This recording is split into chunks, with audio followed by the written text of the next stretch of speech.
Api di Bukit Menoreh. Cerita, Esa Mintarja. Audiobook, novel silat. Bab 281. Namun dalam pada itu, seorang perwira yang sudah berambut putih melangkah maju sambil berkata, "Sabarlah Ki Tumenggung. Kita memang merasa sangat kecewa. Tetapi kita masih dapat berpikir jernih. Tentu tidak mungkin kita dapat menemukan seorang pengkhianat di antara kita. Karena tentu tidak akan ada orang yang berkhianat. Apakah keuntungan kita untuk berkhianat? Seandainya ada juga orang yang berbuat demikian, maka aku yakin bahwa orang itu sudah pergi bersama Kiai Bagaswara." Ki Tumenggung mengerutkan keningnya. Kemudian katanya lantang, Mungkin kau benar. Jika demikian, tentu ada satu atau dua orang cantrik yang lolos. Bukankah menurut penglihatan kita semua cantrik telah terbunuh?" "Hal itu mungkin saja terjadi," jawab perwira itu. "Mungkin cantrik itu sedang tidak ada di padepokan saat terjadinya pertempuran. Ia hanya melihat saat-saat terakhir, pada waktu kita semuanya memusatkan perhatian kita kepada para cantrik, sehingga kita tidak mengetahui bahwa kita sedang diamati oleh seorang cantrik dari luar padepokan. Jika demikian, kenapa ia memberitahukan hal itu kepada Paman Bagaswara? Apakah cantrik itu mengetahui bahwa kita akan pergi ke padepokan ini?" "Ki Tumenggung," jawab perwira itu. "Kiai Bagaswara adalah saudara seperguruan dari guru Ki Tumenggung itu. Karena itu, maka adalah wajar sekali jika satu atau dua orang cantrik yang sempat menyelamatkan diri pergi ke padepokan ini dan menceritakan apa yang dilihatnya, meskipun tidak begitu jelas." Ki Tumenggung menggeram. Dengan nada berat ia berkata, "Memang mungkin. Dengan demikian maka Paman Bagaswara telah menghindarkan diri." Ia berhenti sejenak. Namun sekali lagi ia menghantam dinding kayu penyekat, dan sekali lagi bagian dinding itu pun pecah seperti yang terdahulu. "Aku harus menemui Paman Bagaswara. Ia menghindari aku, karena ia belum tahu apa yang akan aku katakan. Jika Paman mengerti, maka Paman tentu akan dapat menerima rencanaku." "Tetapi Kiai Bagaswara itu sudah pergi," jawab perwira itu. "Aku akan memerintahkan semua orang untuk mencarinya di sekitar padepokan ini. Mungkin di padukuhan-padukuhan terdekat, atau mungkin di tempat-tempat lain," geram Ki Tumenggung. "Sulit untuk menemukannya," berkata perwira itu. Meskipun demikian, Ki Tumenggung dapat mencobanya. Wajah Ki Tumenggung menjadi merah. Tiba-tiba saja ia berteriak, "Bakar! Bakar semua bangunan yang ada di padepokan ini!" Ki Tumenggung, hampir bersama beberapa orang prajurit berdesis. "Aku tidak peduli. Padepokan ini harus dibakar sampai lumat," teriaknya. Namun perwira berambut putih itu berkata dengan nada sareh, "Tunggu Ki Tumenggung. Apakah Ki Tumenggung tidak mempunyai pertimbangan lain? Seandainya Ki Tumenggung membakar padepokan ini, maka Ki Tumenggung sudah memutuskan untuk tidak akan pernah berhubungan lagi dengan aman guru Ki Tumenggung. Kiai Bagaswara tentu akan marah, dan bahkan akan berdiri sebagai lawan Ki Tumenggung. Padahal, segalanya masih belum pasti. Mungkin Kiai Bagaswara memang menghindari Ki Tumenggung.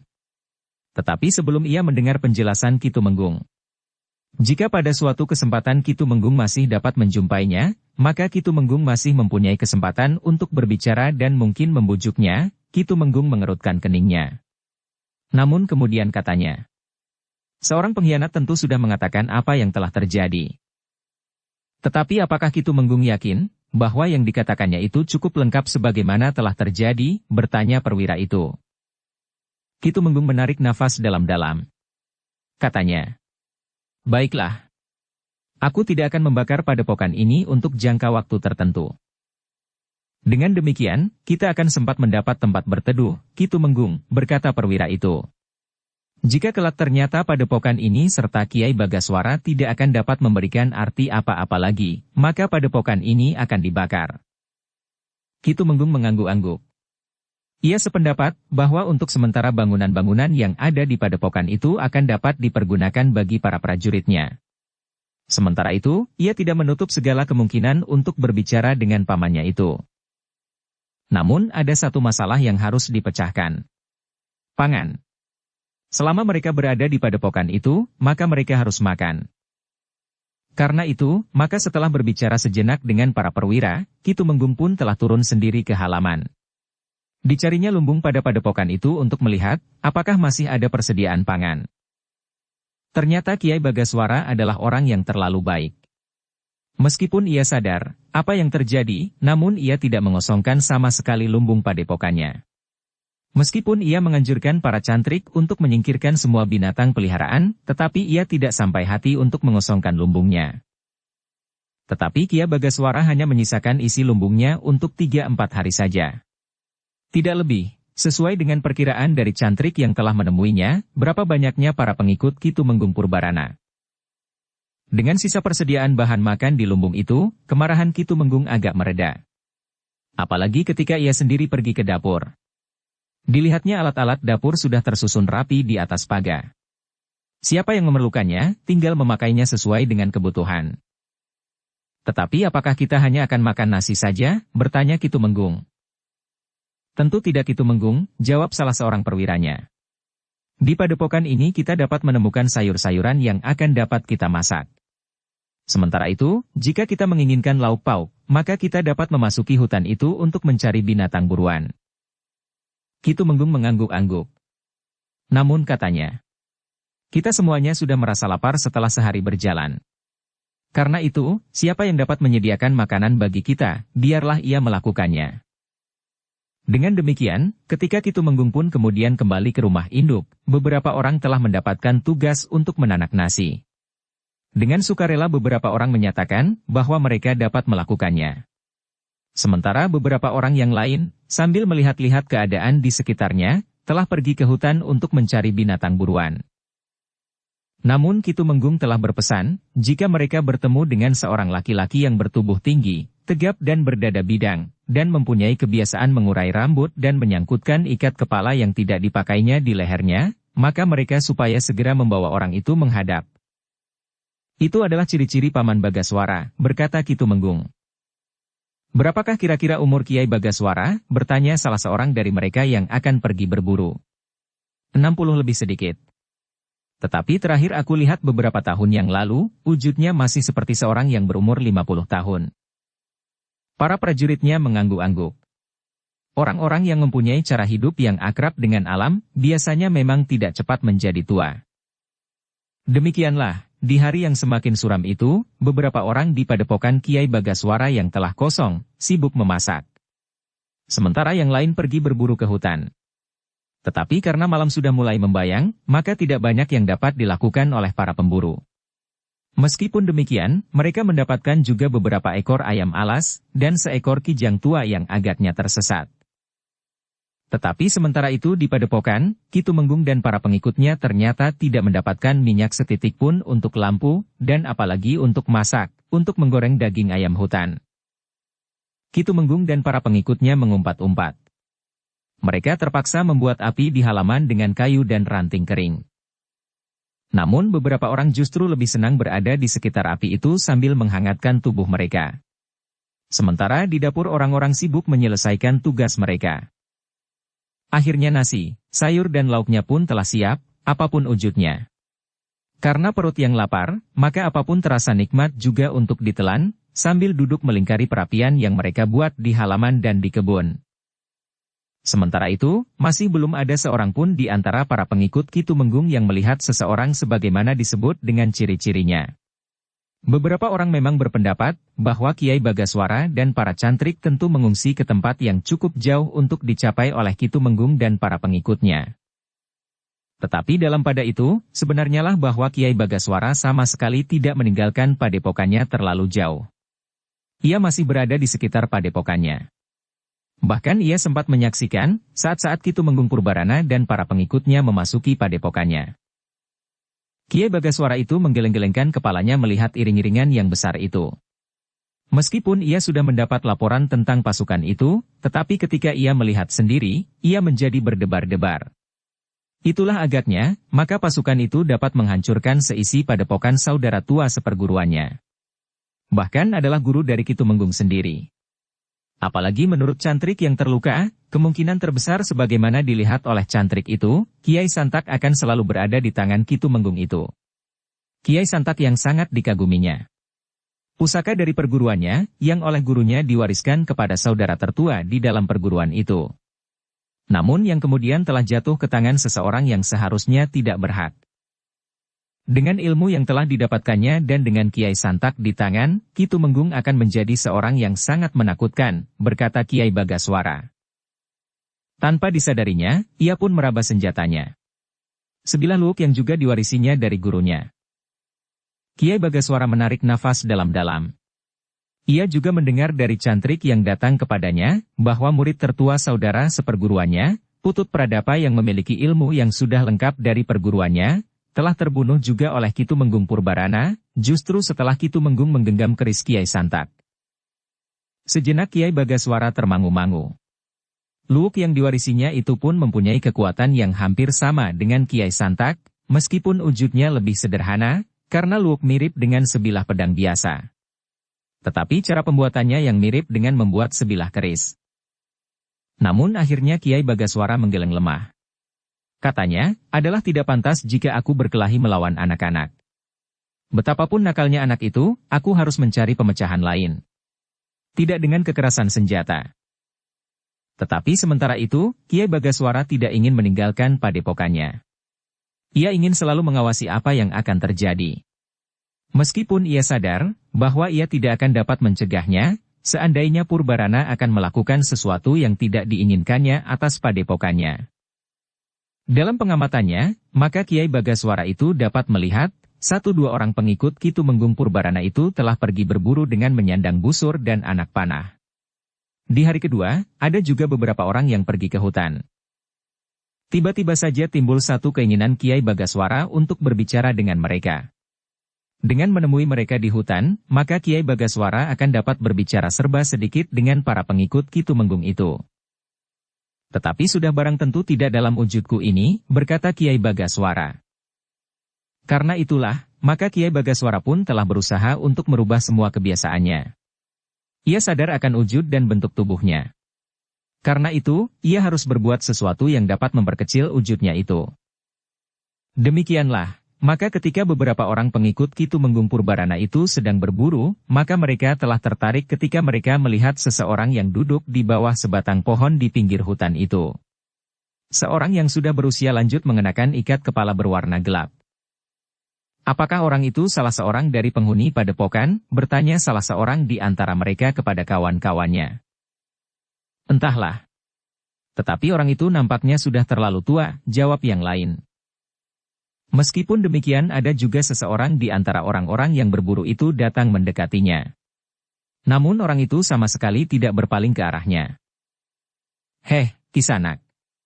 Apa yang kau lakukan di sini? Bertanya orang itu. Orang itu masih saja tidak berpaling, sehingga prajurit Ki Purbarana itu terpaksa mengulangi pertanyaannya. Ketika orang itu masih diam saja, maka prajurit itu pun telah berteriak. Heh, apakah yang kau lakukan di sini? Ternyata orang itu berpaling.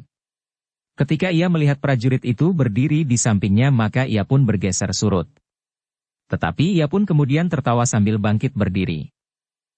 Ternyata orang tua itu adalah orang yang agak bongkok dan timpang. Kau mengejutkan aku Kisanak. Kau bertanya apa? Bertanya orang tua yang terbongkok itu. Kau sedang apa kakek? Bertanya prajurit itu keras-keras. Orang tua itu memiringkan kepalanya untuk dapat mendengar pertanyaan prajurit itu. Kemudian jawabnya, oh, aku sedang mencari jamur soh. Heh, apakah kau pernah makan jamur soh? Enaknya melampaui hati ayam. Rumahmu di mana kek? Bertanya prajurit itu pula.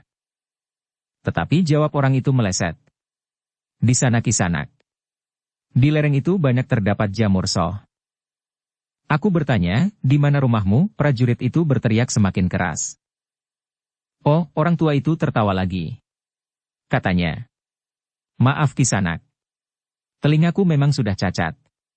Ketika aku masih muda, telingaku terkena penyakit, sehingga aku menjadi tuli. Ia mengangguk-angguk sambil mengusap matanya yang sipit. Lalu katanya. Rumahku di padukuhan sebelah Kisanak. Menelusuri sungai kecil itu ke utara. Di sana ada sebuah padukuhan kecil. Kakek tua, berkata prajurit itu lagi. Apakah kau pernah mengenali orang-orang yang tinggal di padepokan itu? Orang itu berpikir sejenak. Lalu, padepokan itu maksudmu Kisanak? Ya, prajurit itu masih berteriak-teriak. Tentu saja aku kenal. Aku sering pergi ke padepokan itu. Setiap kali aku datang, aku mendapat beras seberuk penuh. Para cantrik di padepokan itu menggarap sawah di sebelah padukuhanku. Kau mengenal orang yang bernama Kiai Bagaswara? Bertanya prajurit itu. Siapa? Bertanya orang tua itu. Kiai Bagaswara, prajurit itu berteriak.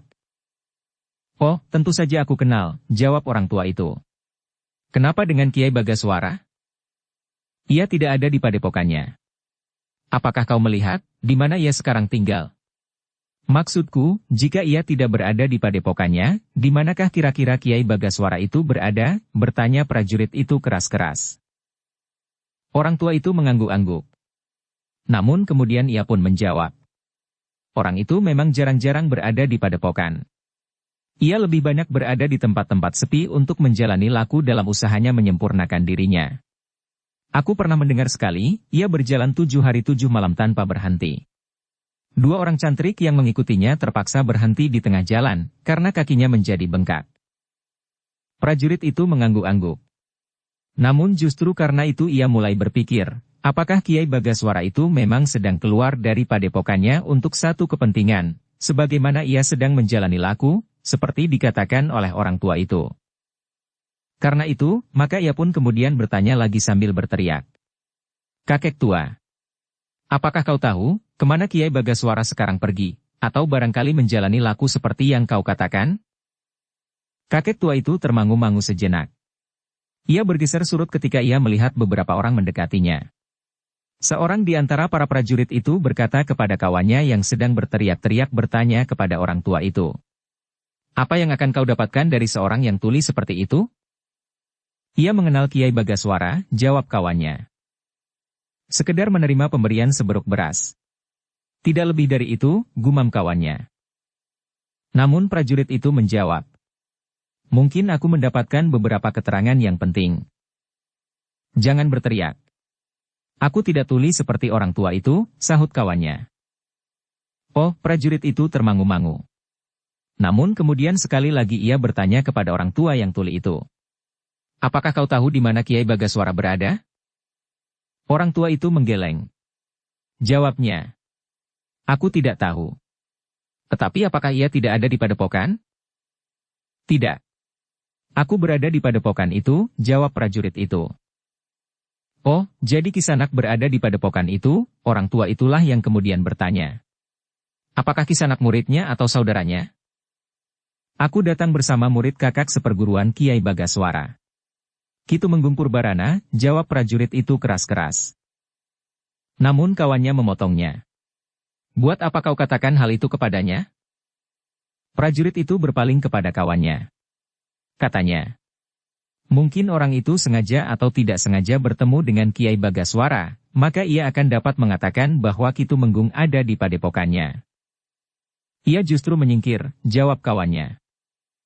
Itu sekedar dugaan. Mungkin Kiai Bagaswara sedang membawa semua cantriknya untuk menjalani laku yang sangat penting bagi ilmunya, jawab prajurit itu. Kawannya merenung sejenak. Namun kemudian katanya. Mustahil jika tidak ada seorang pun yang tinggal. Jika ia sengaja menyingkir karena laporan tentang keadaan padepokan guru Ki Tumenggung, kenapa masih ada sisa bahan makan di lumbung? Jika hal itu benar-benar disebabkan karena kecemasan akan datangnya Ki Tumenggung, maka lumbung itu tentu sudah dikosongkan. Jika mereka tidak sempat membawa pergi, maka lumbung itu tentu akan dibakarnya, jawab kawannya. Orang tua yang tuli itu memiringkan kepalanya. Tetapi pada wajahnya sama sekali tidak terkesan bahwa ia mendengar pembicaraan para prajurit itu. Meskipun sekali-sekali ia memandang prajurit yang seorang, kemudian memandang yang lain, namun agaknya ia hanya dapat melihat gerak bibir para prajurit itu saja. Sementara itu, maka prajurit yang sudah bercakap-cakap dengan orang tua itu sebelumnya, berkata keras-keras. Tolong kakek. Jika kau melihat Kiai Bagaswara, sampaikan kepadanya, atau kau sajalah yang datang ke padepokan itu untuk memberitahukan kepada kami, di manakah Kiai Bagaswara berada. Kau akan mendapat tidak hanya seberuk beras, tetapi 3 beruk. Heh! 3 beruk beras? Apakah kalian sekarang membawa beras untuk aku? Bertanya orang itu.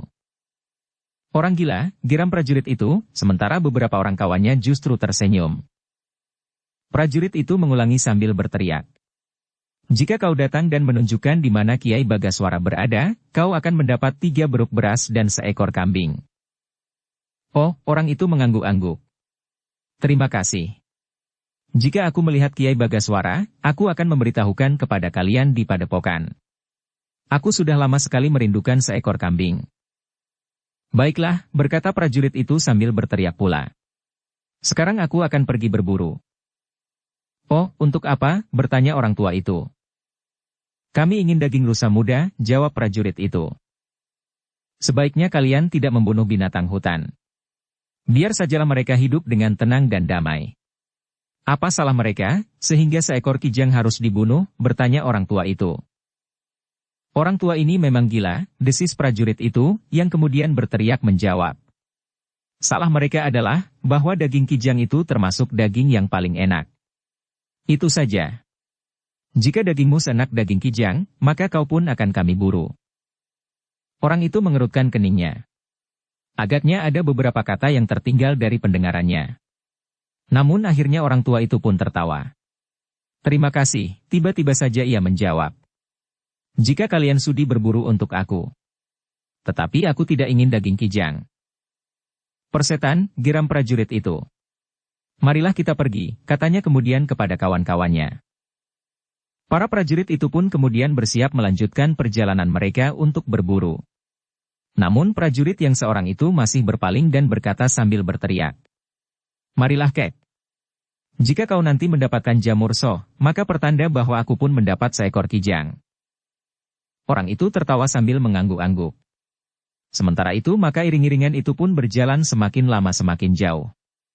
Yang kemudian nampak di punggung mereka adalah sebuah endong dan anak panah yang cukup, sementara di tangan mereka tergenggam busur, sedangkan di lambung tersangkut sebilah pedang panjang. Agaknya para prajurit itu juga memperhitungkan angin yang bertiup dalam perburuan mereka, karena angin akan ikut menentukan arah bau tubuh mereka menusuk ke dalam lebatnya hutan. Demikian para prajurit itu meninggalkannya, maka orang tua yang tuli itu menarik nafas dalam-dalam. Ketika ia tegak, maka barulah nampak tubuhnya yang tegap kekar. Kakinya sama sekali tidak timpang, dan sebenarnya lah bahwa ia sama sekali tidak menjadi tuli. Dari pembicaraan yang berhasil disadapnya, maka Kiai Bagaswara itu yakin, bahwa yang didengarnya dari para cantrik bukannya satu hal yang sangat dibesar-besarkan. Peristiwa itu benar-benar telah terjadi di padepokan saudara tua seperguruannya. Ada semacam gejolak di dalam hati Kiai Bagaswara untuk menghukum murid saudara tua seperguruan itu. Ia adalah contoh dari seseorang yang telah berani melawan gurunya. Bahkan telah membunuhnya dan merampas pusakanya. Pusaka yang pada suatu saat akan diwariskannya kepada seorang muridnya yang paling sesuai dengan jenis pusaka itu. Tetapi Kiai Bagaswara harus menahan dirinya. Ia sadar sepenuhnya bahwa Ki Tumenggung Purbarana telah membawa kekuatan yang sangat besar. Betapapun tinggi ilmunya, ia tidak akan dapat melawan orang sebanyak itu. Bahkan seandainya ia membawa semua cantrik dan jejanggan, maka yang terjadi adalah pembantaian, seperti yang telah terjadi sebelumnya. Ada bedanya, gumam Kiai Bagaswara. Murid-murid Kakang Panembahan bertempur berurutan. Mula-mula Kakang Panembahan terbunuh. Kemudian Putut Pradapa. Baru para cantrik turun ke gelanggang dengan keputusasaan. Tetapi jika Kakang Panembahan, Putut Pradapa dan para cantrik turun bersama-sama, mungkin akibatnya akan lain.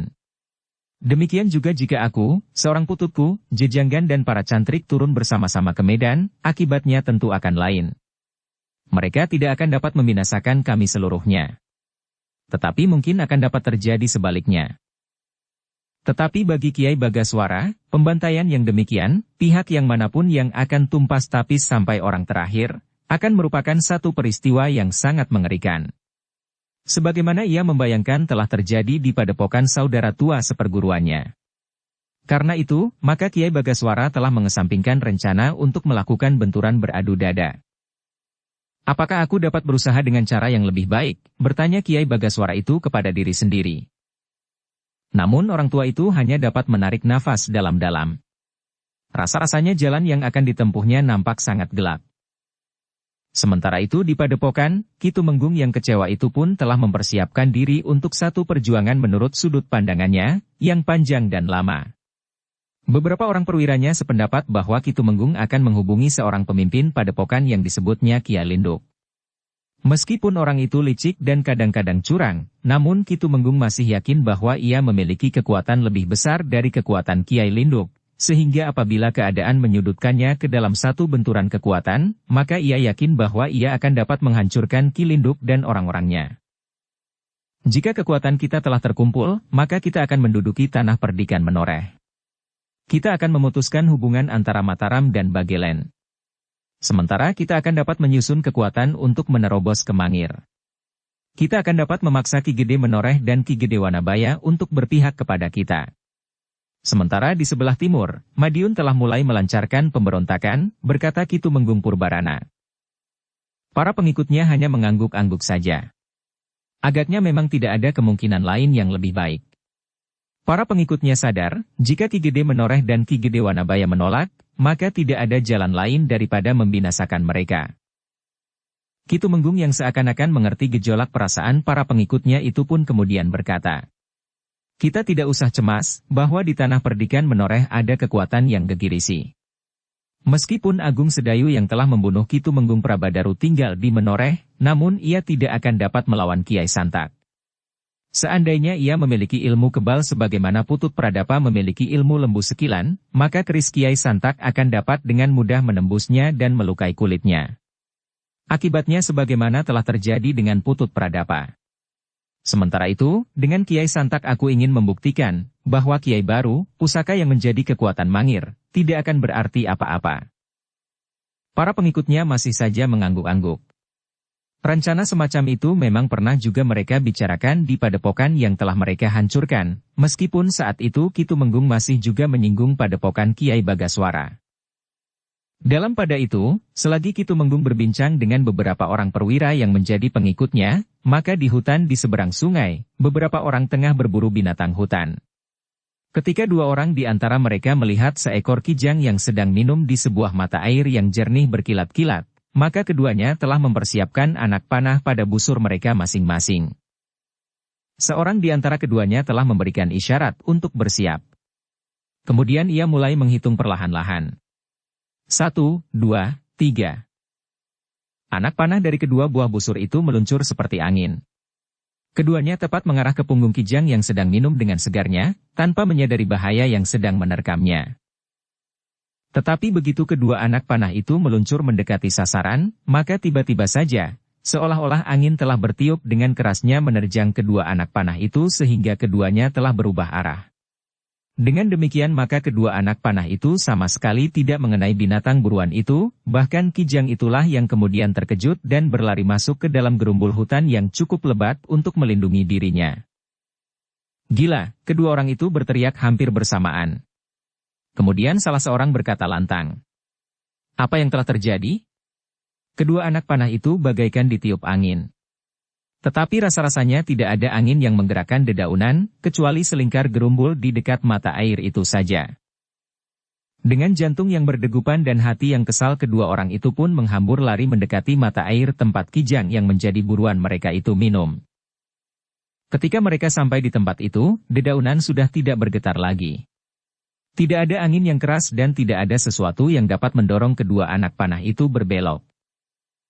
Hentakan di dalam dada kedua orang itu telah mendorong mereka untuk melihat-lihat keadaan di sekeliling mata air itu. Namun tiba-tiba keduanya tersentak. Beberapa langkah di hadapan mereka, duduk laki-laki tua yang dikenalnya sebagai laki-laki yang tuli itu. Kakek, geram salah seorang dari kedua pemburu yang gagal itu. Kakek itu tersenyum. Katanya, kalian mencari apa? Kijang, teriak kedua prajurit itu hampir berbareng. Orang itu memiringkan kepalanya. Lalu katanya, oh, Kijang. Kijang yang minum itu yang kalian maksud? Ya, jawab prajurit itu. Bukankah Kijang itu sudah lari, berkata orang tua itu. Kijang itu terkejut dan lari. Tetapi siapakah yang telah membuat pengeram-eram, bertanya salah seorang dari kedua orang itu. Membuat apa? Orang tua itu sekali lagi memiringkan kepalanya untuk dapat mendengar lebih jelas. Siapa yang membuat pengeram-ram? Ulang prajurit itu sambil berteriak. Orang tua itu tiba-tiba saja tertawa. Katanya, kau aneh Kisanak. Bukankah aku sudah mengatakan, jangan membunuh Kijang di hutan ini? Kedua orang itu termangu-mangu. Namun salah seorang di antara mereka tiba-tiba bertanya. Jadi, apakah kau yang sedang menggagalkan perburuan ini? Orang itu mengerutkan keningnya. Lalu, maksudmu? Apakah kau yang membuat Pangeran Ram itu? Apakah kau yang sudah mengguncang udara sehingga anak panah itu berkisar dari arahnya? Bertanya prajurit itu. Ah, orang itu tertawa. Bukan pengeram Ram. Aku hanya sekedar ingin menyelamatkan Kijang yang sedang kehausan itu. Betapa segarnya air yang sedang dinikmatinya, pada saat maut itu datang menjemputnya. Aku kasihan melihat Kijang itu. Persetan, geram prajurit itu. Jadi kau yang telah mengganggu aku? Orang tua itu mengerutkan keningnya. Dengan ragu-ragu ia bertanya, siapa yang sedang menunggu? Orang tua gila, teriak prajurit itu. Mengganggu. Bukan menunggu. Kau sudah mengganggu aku. Oh, orang tua itu mengangguk-angguk. Maksudku tidak mengganggu. Maksudku sekedar menyelamatkan Kijang yang sedang kehausan itu. Wajah kedua orang prajurit itu menjadi merah oleh kemarahan yang menghentak-hentak di dada mereka. Karena itu, maka salah seorang di antara mereka berkata, kakek tua yang tidak tahu diri. Bagi kami, tingkah lakumu itu benar-benar menyakitkan hati. Di padepokan itu kawan-kawanku menunggu hasil buruanku. Sementara itu kau telah mengganggu. Kau kira, bahwa yang kau lakukan itu satu kelucuan? Orang itu termangu-mangu sejenak. Baru kemudian ia menjawab. Ah, jika demikian aku mohon maaf. Tetapi jika persoalannya sekedar lauk untuk makan, kenapa kalian tidak mencari sayur-sayuran saja? Atau barangkali dengan beberapa jenis buah yang dapat dimasak. Waluh misalnya. Terong atau timun, yang tentu banyak terdapat di padepokan. Jangan mengigau lagi, teriak prajurit itu. Kau harus minta maaf atas kesalahanmu. Selanjutnya kau tidak boleh mengganggu lagi. Ah, bagaimana mungkin aku harus minta maaf, Kisanak? Aku justru merasa telah melakukan sesuatu yang benar dan baik, jawab orang tua itu. Gila. Kau kira dengan pengeram-ram itu, kau akan terlepas dari tangan kami jika kami menjadi benar-benar marah, geram prajurit yang lain. Sebaiknya, marilah kita melupakannya, berkata orang tua itu. Lupakan peristiwa itu. Dan lupakan segala macam binatang buruan. Kedua prajurit itu menjadi semakin marah, sementara kawan-kawannya masih belum dilihatnya. Agaknya mereka berburu di tempat yang terpisah. Kemarahan itu telah mendorong salah seorang dari kedua prajurit itu mengumpat sambil berkata, kakek tua, umurmu tinggal beberapa hari saja. Jangan membuat persoalan. Jika kami marah, maka kau akan sangat menyesal. Jangan begitu Kisanak, berkata kakek tua itu. Seharusnya kau berterima kasih, bahwa aku sudah mencegah kau melakukan pembunuhan atas binatang yang tidak berdaya itu. Cukup, teriak prajurit yang lain. Jongkok dan tundukkan kepalamu. Minta ampun di bawah kakiku.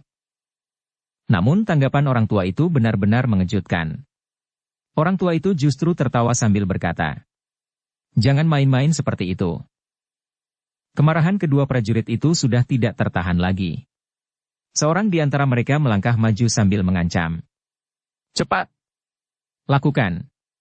Atau aku akan sampai hati memukul kepalamu. Jangan terlalu kasar Kisanak, desis orang tua itu. Lakukan sebelum aku mengambil sikap yang lebih kasar, bentak prajurit itu. Tetapi jantung kedua prajurit itu terasa berdentang semakin cepat ketika orang tua itu justru menggeleng sambil berkata. Jangan memaksa begitu. Bukankah sudah aku katakan, aku tidak bersalah? Kedua orang prajurit yang menjadi pengikut Kitu Menggung Purbarana itu tidak dapat menahan diri lagi. Salah seorang dari keduanya telah melangkah maju.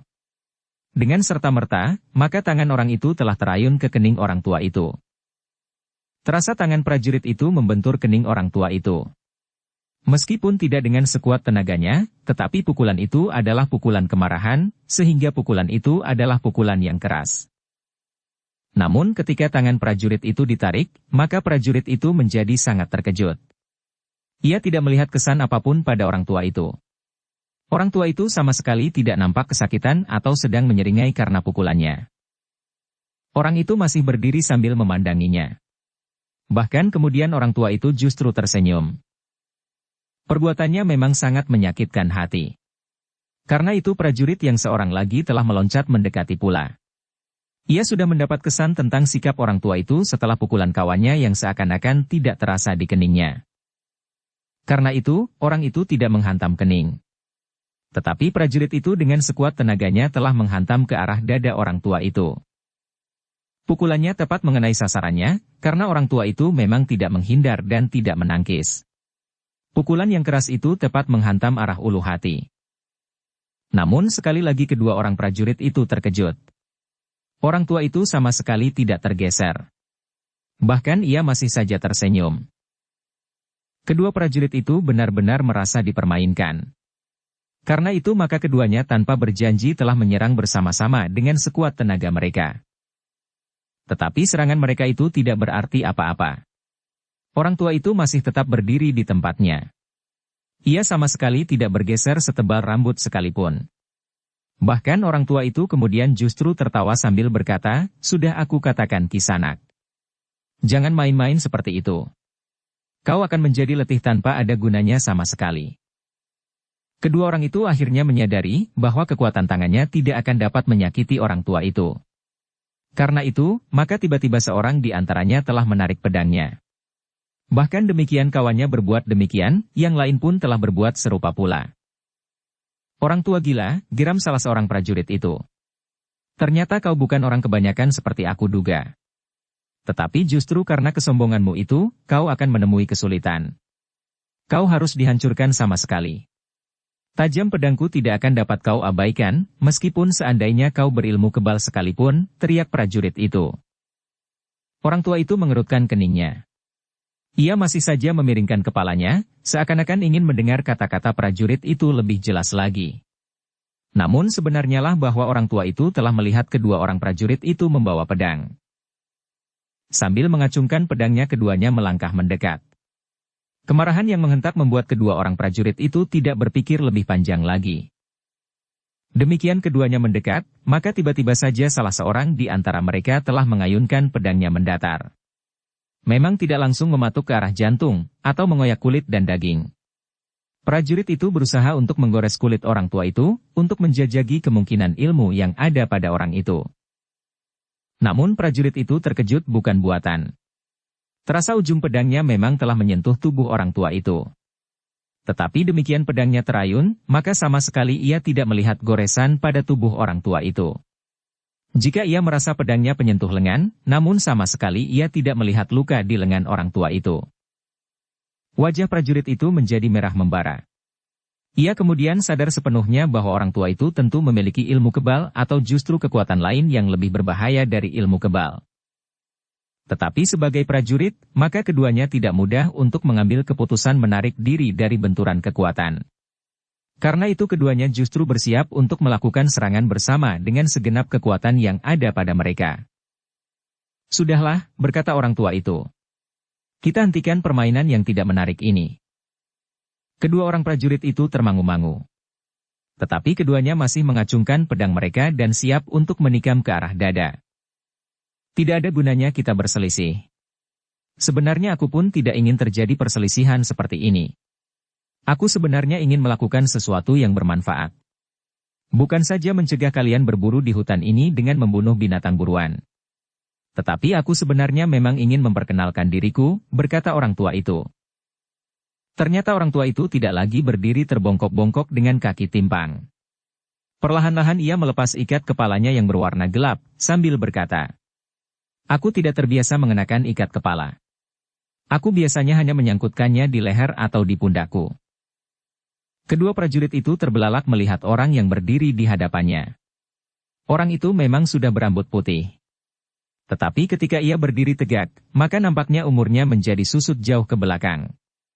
Orang yang sudah bagaikan seorang kakek tua yang tidak berdaya itu justru nampak menjadi seorang laki-laki yang gagah, bertubuh tinggi besar dan berdada bidang. "Kisanak," berkata orang itu. Maafkan jika aku benar-benar telah terlibat ke dalam satu permainan yang kurang menyenangkan bagi kalian. Tetapi aku menduga, seandainya kalian dipesan oleh Ki Tumenggung untuk bertemu dengan orang yang bernama Kiai Bagaswara, maka agaknya kau sudah diberitahu, bagaimanakah ciri-ciri orang itu. Kedua orang prajurit itu berdiri mematung. Hampir di luar sadarnya salah seorang dari kedua orang itu berdesis. Kiai Bagaswara. Orang tua itu mengangguk. Jawabnya sambil tersenyum. Ya Kisanak. Akulah orang yang kalian cari. Wajah kedua orang itu menjadi tegang. Ternyata orang yang berada di hadapannya itulah orang yang selalu disebut namanya oleh Ki Tumenggung Purbarana. Karena itu, kedua orang itu pun kemudian merasa tidak perlu lagi mengacungkan pedangnya. Karena pedang mereka itu pun tentu tidak akan berarti apa-apa bagi Kiai Bagaswara. Dengan demikian maka keduanya pun telah menyarungkan pedangnya. Salah seorang dari mereka berkata, "Kami mohon maaf Kiai. Kami tidak tahu sama sekali bahwa kami berhadapan dengan Kiai Bagaswara." "Bukan salah kalian," jawab Kiai Bagaswara. "Aku memang dengan sengaja menyamarkan diri, sehingga jika kalian masih dapat mengenali ciri-ciriku, maka dengan demikian aku sudah gagal.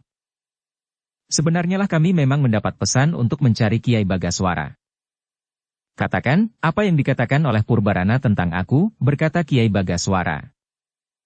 "Kiai, Ki Tumenggung memang ingin sekali bertemu dengan Kiai. Jika dalam hal ini, Kiai dan para cantrik sengaja menyingkir dari padepokan, apakah sebenarnya sebabnya?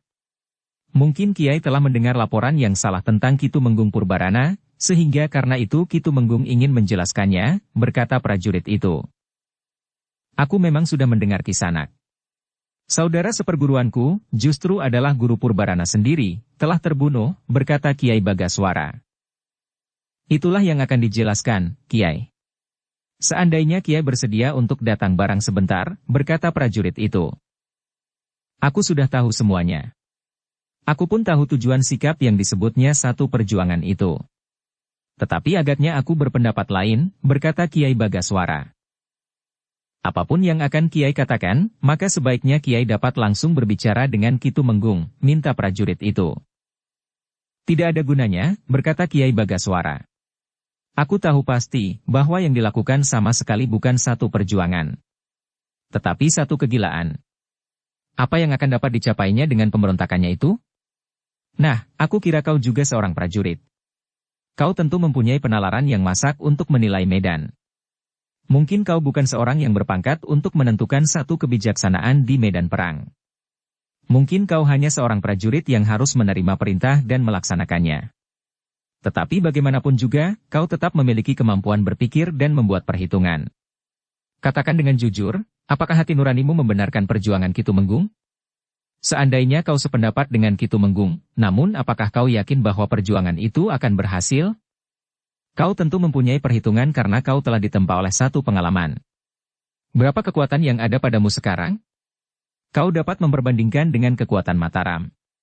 Tidak perlu Mataram itu sendiri, tetapi lingkungan di sekelilingnya. Misalnya Sangkal Putung, Jati Anom, Tanah Perdikan Menoreh, Mangir dan daerah-daerah lain di sekitarnya. Belum lagi diperhitungkan kekuatan pada Adipati. Yang terdekat adalah Adipati Pajang.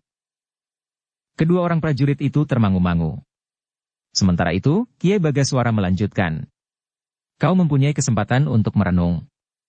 Jika kau berani jujur terhadap dirimu sendiri, maka kau akan dapat mengambil satu kesimpulan. Karena sebenarnya lah, kekuatan Ki Tumenggung Purbarana bukan kekuatan yang perlu ditakuti. Padepokanku pun akan dapat menghancurkannya jika aku mau. Jika padepokan saudara seperguruanku itu hancur, adalah karena mereka justru tidak menduga sama sekali bahwa peristiwa itu akan terjadi. Tetapi bayangkan, jika saudara seperguruanku itu benar-benar ingin bertempur, bersama dengan Putut Pradapa yang terbunuh kemudian, bersama Jejanggan dan para cantrik, apa kira-kira Purbarana akan dapat melawan? Demikian sekarang aku, seorang pututku yang memiliki kemampuan seimbang dengan Pradapa. 3 orang Jejanggan yang berilmu tinggi, meskipun belum sejajar dengan Putut itu. Apakah kira-kira Purbarana akan dapat bertahan? Tetapi Ki Tumenggung sekarang memiliki keris Kiai Santak, berkata salah seorang dari kedua orang prajurit itu. Kiai Santak adalah keris yang jarang ada duanya. Tetapi aku pun mempunyai pusaka yang serupa, meskipun wujudnya adalah sebuah luk, jawab Kiai Bagaswara. Kedua orang prajurit itu termangu-mangu. Namun tiba-tiba salah seorang dari mereka berkata, Ki Tumenggung akan menemui Ki Linduk dan seorang saudara seperguruannya. Wajah Kiai Bagaswara menjadi tegang, katanya. Purbarana benar-benar sudah sesat.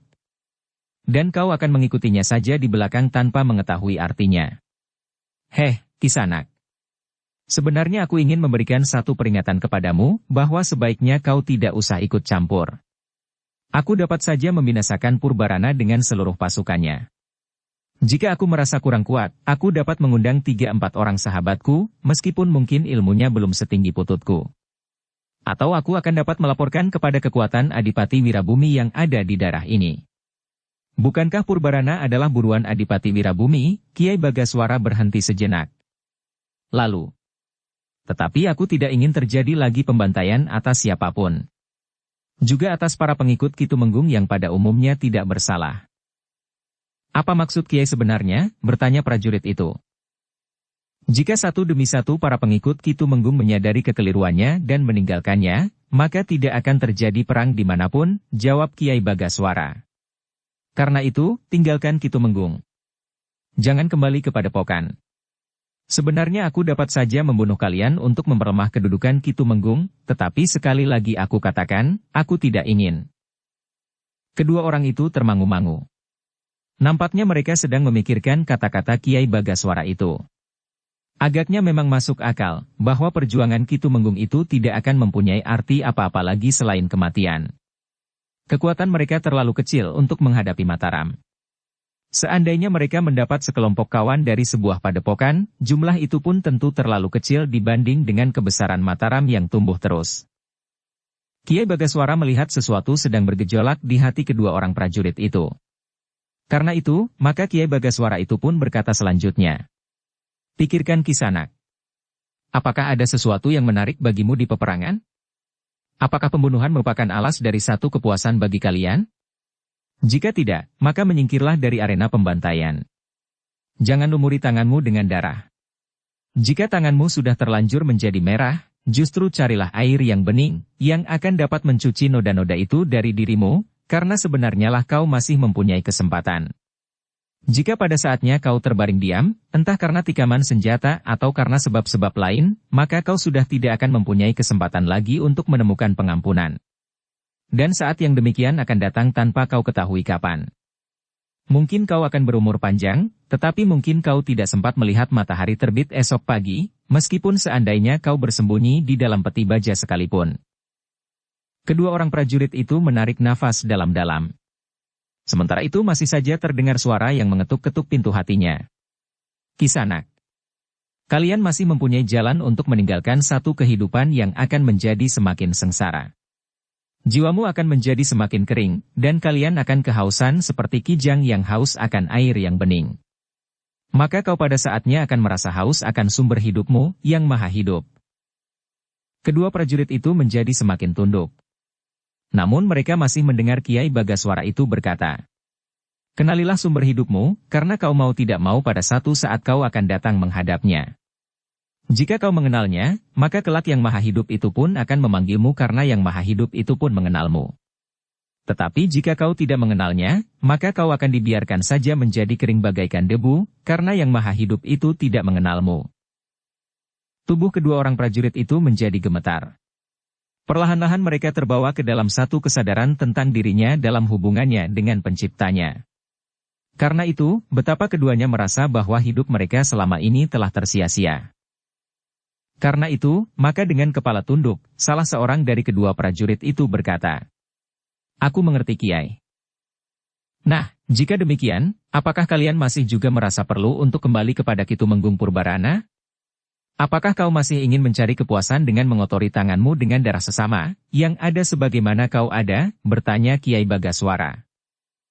Kedua prajurit itu masih menunduk. Kening mereka nampak berkerut.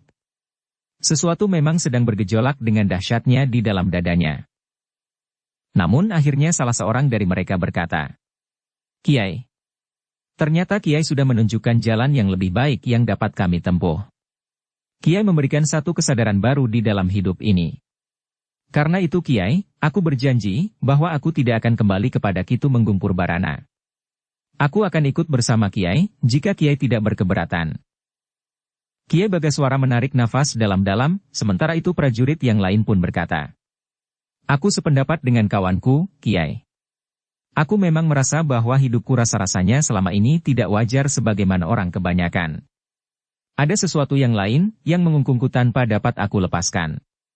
Namun Kiai telah melepaskan kungkungan itu dan menunjukkan kepadaku, jalan menuju kehidupan yang wajar.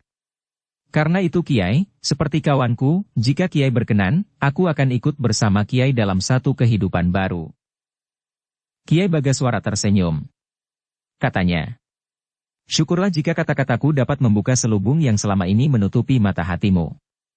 Tetapi sudah barang tentu, untuk sementara aku tidak dapat menerima kalian. Aku sedang tidak berada di padepokanku, sebagaimana kau lihat." "Kami akan ikut kemanapun Kiai pergi," jawab salah seorang dari kedua prajurit itu. Namun Kiai Bagaswara menggeleng. Katanya, "Untuk sementara tidak mungkin. Karena itu, untuk sementara menyingkirlah. Kembalilah ke kampung. Jika kau takut kembali ke rumahmu, karena dengan demikian ada kemungkinan utusan Kitumenggung menjemputmu, maka kau dapat kembali ke Pajang. Kau dapat menyerahkan diri kepada pasukan yang masih tetap berada di tempatnya. Kau tentu akan mendapat pengampunan. Mungkin kau akan dihukum. Tetapi anggaplah hukuman itu sebagai satu masa kau mencuci diri. Setelah hukuman itu kau jalani, kau akan menjadi bersih dan kau akan dapat menempuh satu kehidupan baru. Demikian kau lepas dari kolam pencucian, maka kau akan merasa sebagai dilahirkan kembali. Dan kau akan dapat menempuh satu jalur kehidupan baru yang akan dapat kau susun kemudian dengan hati-hati." Kedua orang itu menarik nafas dalam-dalam. Sementara itu Kiai Bagaswara berkata selanjutnya, "Kau dapat melakukannya dengan segera. Tinggalkan tempat ini. Jangan kau jumpai lagi kawan-kawanmu berburu. Akulah yang akan menemui mereka. Aku ingin juga menunjukkan jalan sebagaimana aku lakukan kepada kalian. Syukurlah jika mereka dapat mengerti dan hatinya terbuka memandang ke satu kehidupan yang lebih baik. Jika tidak pun, maka rasa-rasanya aku sudah melakukan satu usaha yang baik bagi sesama." Kedua orang itu saling berpandangan. Namun kemudian tanpa mengucapkan kata sepatah pun, ternyata keduanya sudah menemukan kesepakatan. Karena itu, maka salah seorang dari dua orang prajurit itu berkata, "Baiklah Kiai. Jika demikian petunjuk Kiai, maka kami akan melakukannya. Kami berdua akan kembali ke Pajang dan melaporkan apa yang telah terjadi. Jika kami harus menjalani hukuman, maka seperti yang Kiai katakan, hukuman itu akan kami anggap sebagai satu arena yang dapat mencuci jiwa kami. Menghapus segala macam noda yang telah kami lakukan, sehingga jika saat kami terlepas, maka kami akan dapat menikmati hidup kami sebagaimana orang-orang lain dapat menikmati kehidupan sewajarnya." Kiai Bagaswara mengangguk-angguk. Pada sorot matanya nampak kelembutan hatinya mengiringi sikap kedua orang prajurit itu. Kedua orang yang apabila dikehendakinya, dengan mudah dapat dibunuhnya. Tetapi pembunuhan bukannya satu-satunya jalan untuk melemahkan kedudukan lawan. Dengan mengarahkan kedua orang prajurit Kitumenggung itu, ia pun telah berhasil memperlemah kedudukannya. Apalagi apabila ia dapat melakukannya bagi orang-orang lain lagi. Dalam pada itu, kedua prajurit itu pun kemudian sudah bertekad untuk kembali ke Pajang. Dengan suara bergetar seorang di antaranya minta diri. "Sudahlah Kiai. Aku akan segera berangkat. Mudah-mudahan aku akan sampai ke tujuan dengan selamat. Lepaskan alat pembunuh yang kau bawa itu. Berjalanlah sebagaimana para pengembara yang tidak bersiap-siap untuk saling berbunuhan di sepanjang jalan. Tanpa senjata, maka kalian tidak akan dimusuhi oleh orang-orang yang merasa dirinya gegeduk yang tidak terkalahkan. Tetapi senjata di lambung memang akan dapat memancing perselisihan tanpa sebab," berkata Kiai Bagaswara. Kedua orang itu sependapat. Mereka pun telah melepaskan pedang di lambungnya dan meletakkan busur serta endong anak panahnya. Dengan kepala tunduk seorang di antara mereka mengangguk hormat sambil menyalaminya. "Aku mohon diri Kiai," desisnya. "Berhati-hatilah. Pintu masih selalu terbuka bagi pengampunan," berkata Kiai Bagaswara. Namun sementara itu, ketika yang seorang lagi menjabat tangan Kiai Bagaswara, tiba-tiba saja ia berjongkok sambil memeluk kaki Kiai Bagaswara. Laki-laki yang garang itu tiba-tiba saja menangis sebagaimana kanak-kanak menangis. Terisak, dan air mata meleleh dari sepasang matanya yang biasanya memancarkan api kebencian. Kiai, katanya. Aku adalah orang yang telah penuh dengan dosa dan noda. Aku ikut membantai para cantrik di padepokan saudara tua Kiai Bagaswara. Dengan tanganku aku menikam jantung mereka dan orang-orang lain yang pernah aku bunuh. Apakah dengan demikian, aku masih mungkin menemukan jalan kembali? Justru sekarang kau melihat pintu itu terbuka, berkata Kiai Bagaswara, masuklah. Kau akan menjadi keluarga dari orang-orang yang sudah bertobat. Laki-laki yang garang itu berusaha menahan tangisnya. Kemudian dengan wajah yang bengap ia pun mohon diri untuk meninggalkan satu dunia yang suram, yang tidak dapat memberikan cahaya bagi masa depan yang panjang. Bahkan bagi anak cucu. Demikianlah kedua orang itu pun kemudian meninggalkan Kiai Bagaswara. Keduanya mengambil jalan menyilang, sehingga mereka tidak akan bertemu dengan para pengikut Ki Tumenggung Purbarana yang lain. Mereka sudah bertekad untuk menyerahkan diri kepada para prajurit Pajang. Semoga Adipati Wirabumi yang mendapat kekuasaan di Pajang setelah Mataram berdiri, dapat melihat persoalannya dengan wajar. Sepeninggal kedua orang itu, maka Kiai Bagaswara pun menarik nafas dalam-dalam. Sejenak ia berdiri termangu-mangu. Namun kemudian ia pun berkata kepada diri. Mudah-mudahan aku dapat membantu orang-orang lain untuk mengenal jalan kembali. Demikianlah kedua orang itu pun kemudian meninggalkan Kiai Bagaswara. Keduanya mengambil jalan menyilang, sehingga mereka tidak akan bertemu dengan para pengikut Ki Tumenggung Purbarana yang lain. Mereka sudah bertekad untuk menyerahkan diri kepada para prajurit Pajang. Semoga Adipati Wirabumi yang mendapat kekuasaan di Pajang setelah Mataram berdiri, dapat melihat persoalannya dengan wajar. Sebenarnya lah, Kiai Bagaswara telah berusaha untuk menemui beberapa orang dengan cara yang sama. Dengan bekal pengalaman yang matang dan kadang-kadang dengan menunjukkan beberapa kelebihan yang sulit dimengerti oleh para prajurit pengikut Ki Tumenggung, Kiai Bagaswara berhasil membujuk beberapa orang untuk meninggalkan Ki Tumenggung yang sesat. Dengan niat yang baik, maka Kiai Bagaswara berusaha untuk menyelamatkan beberapa orang dari kehancuran bersama Ki Tumenggung. Namun yang terjadi itu telah menggemparkan padepokan Kiai Bagaswara. Pada hari pertama, 5 orang ternyata telah hilang dan tidak kembali ke padepokan. Tidak ada orang yang tahu apakah yang telah terjadi. Seorang perwira yang mendapat laporan itu berkata, "Jangan disampaikan kepada Ki Tumenggung lebih dahulu. Kita berusaha untuk memecahkan persoalan ini. Mungkin mereka tersesat. Mungkin mereka bertemu dengan lawan yang dapat membinasakan mereka. Besok kita akan melihat apa yang telah terjadi." Namun di hari berikutnya, 4 orang tidak kembali ke padepokan itu. Mereka hilang sebagaimana 5 orang di hari pertama. Ternyata hal itu tidak lagi dapat disembunyikan. Pada hari kedua Ki Tumenggung telah mendengar bahwa 9 orangnya telah hilang. Ini satu kegilaan yang tidak dapat dimaafkan, geram Ki Tumenggung. Cari ke 9 orang itu. Jika mereka mati dimakan harimau atau dibunuh oleh para cantrik dari padepokan ini, maka bawa kembali mayatnya. Tetapi jika mereka melarikan diri dan dapat kalian ketemukan, maka bawa mereka kembali hidup-hidup. Akulah yang akan menyayat kulitnya sebelum mereka diseret di belakang kaki kuda mengelilingi padepokan ini, lewat semak-semak berduri. Kemarahan Ki Tumenggung membuat jantung para pengikutnya semakin kuncup. Ki Tumenggung adalah orang yang tidak terkalahkan, apalagi dengan Kiai Santak di tangannya. Namun dalam pada itu, di hari berikutnya, ternyata masih ada juga 2 orang yang hilang. 2 orang yang tidak kembali lagi ke padepokan itu. "Kalian semua adalah orang-orang dungu yang tidak berarti," teriak Ki Tumenggung di hadapan para pengikutnya. "Jika terjadi lagi di antara kalian yang tidak kembali, maka seluruh kelompok akan menerima hukumannya. Aku sendiri akan menghukum mereka dengan tanganku." Dengan demikian, maka yang bertugas keluar padepokan di hari berikutnya terdiri dari kelompok-kelompok yang tidak terpisahkan. Namun demikian di dalam daerah perburuan, Kiai Bagaswara masih sempat juga menemui mereka secara terpisah. Tetapi kesempatan Kiai Bagaswara menjadi terlalu sempit. Ia tidak dapat berbicara gamblang. Karena itu, maka penjelasannya pun tidak dapat ditangkap sebagaimana hari-hari sebelumnya. Meskipun demikian, sekelompok kecil yang terdiri dari 10 orang itu, ketika berkumpul di tempat yang ditentukan di tengah-tengah hutan itu, telah kehilangan seorang di antara mereka. Hilangnya yang seorang itu telah membuat pemimpin kelompok itu menjadi sangat marah, karena mereka seluruhnya tentu akan mendapat hukuman yang tentu tidak ringan. Kita akan mencarinya, berkata pemimpin kelompok itu. Tetapi kita akan selalu bersama-sama. Tidak boleh seorang pun di antara kita yang terpisah. Namun dalam pada itu, seorang di antara para prajurit dalam kelompok itu dengan ragu-ragu berkata, "Ki Lurah, ada sesuatu yang ingin aku sampaikan." "Apa?" bertanya pemimpin kelompok itu.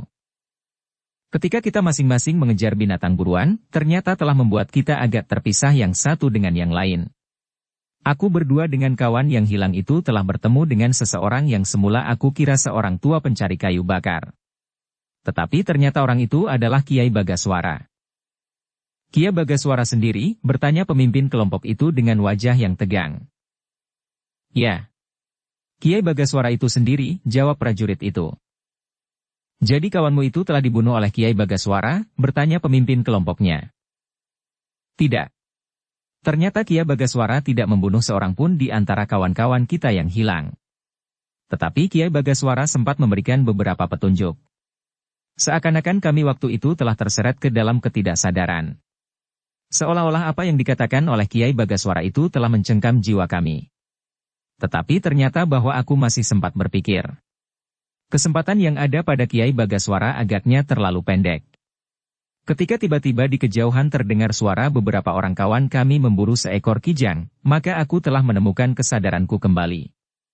Aku telah berlari ke arah suara itu dan meninggalkan kawanku yang agaknya benar-benar telah terbius oleh kata-kata dan janji-janji Kiai Bagaswara." "Janji apa?" bertanya pemimpinnya. "Janji tentang hidup sesudah mati," jawab prajurit. "Oh, gila.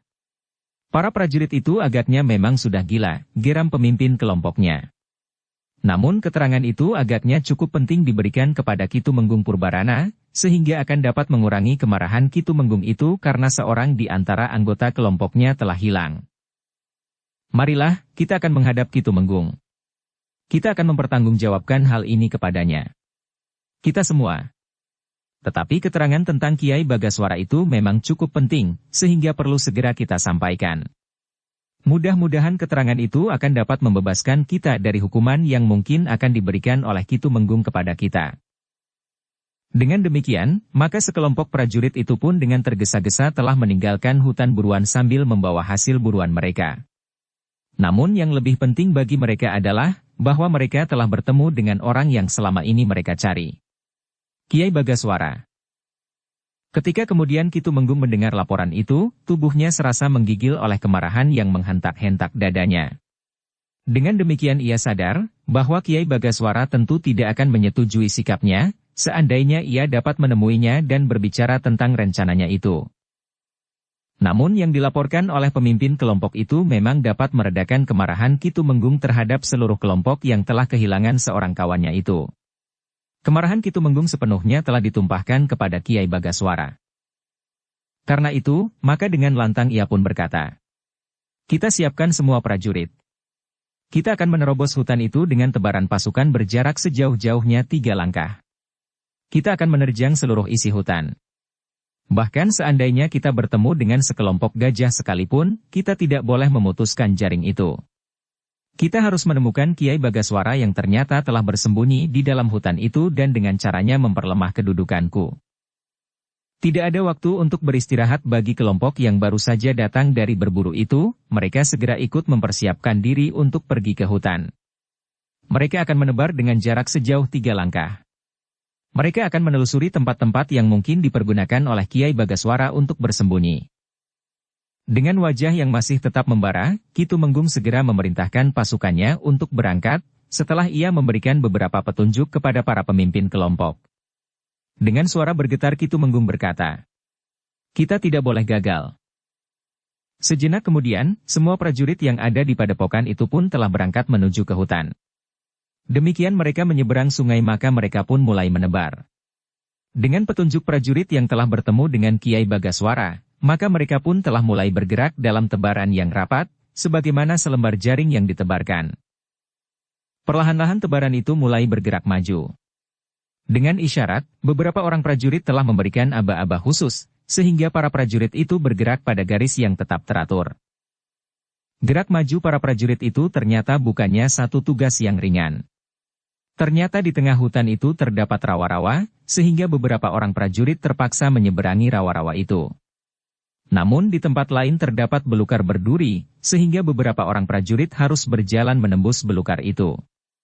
Dengan pedang, mereka menebasi pepohonan perdu yang menghalangi jalan mereka, agar garis tebaran prajurit itu tidak terputus karenanya.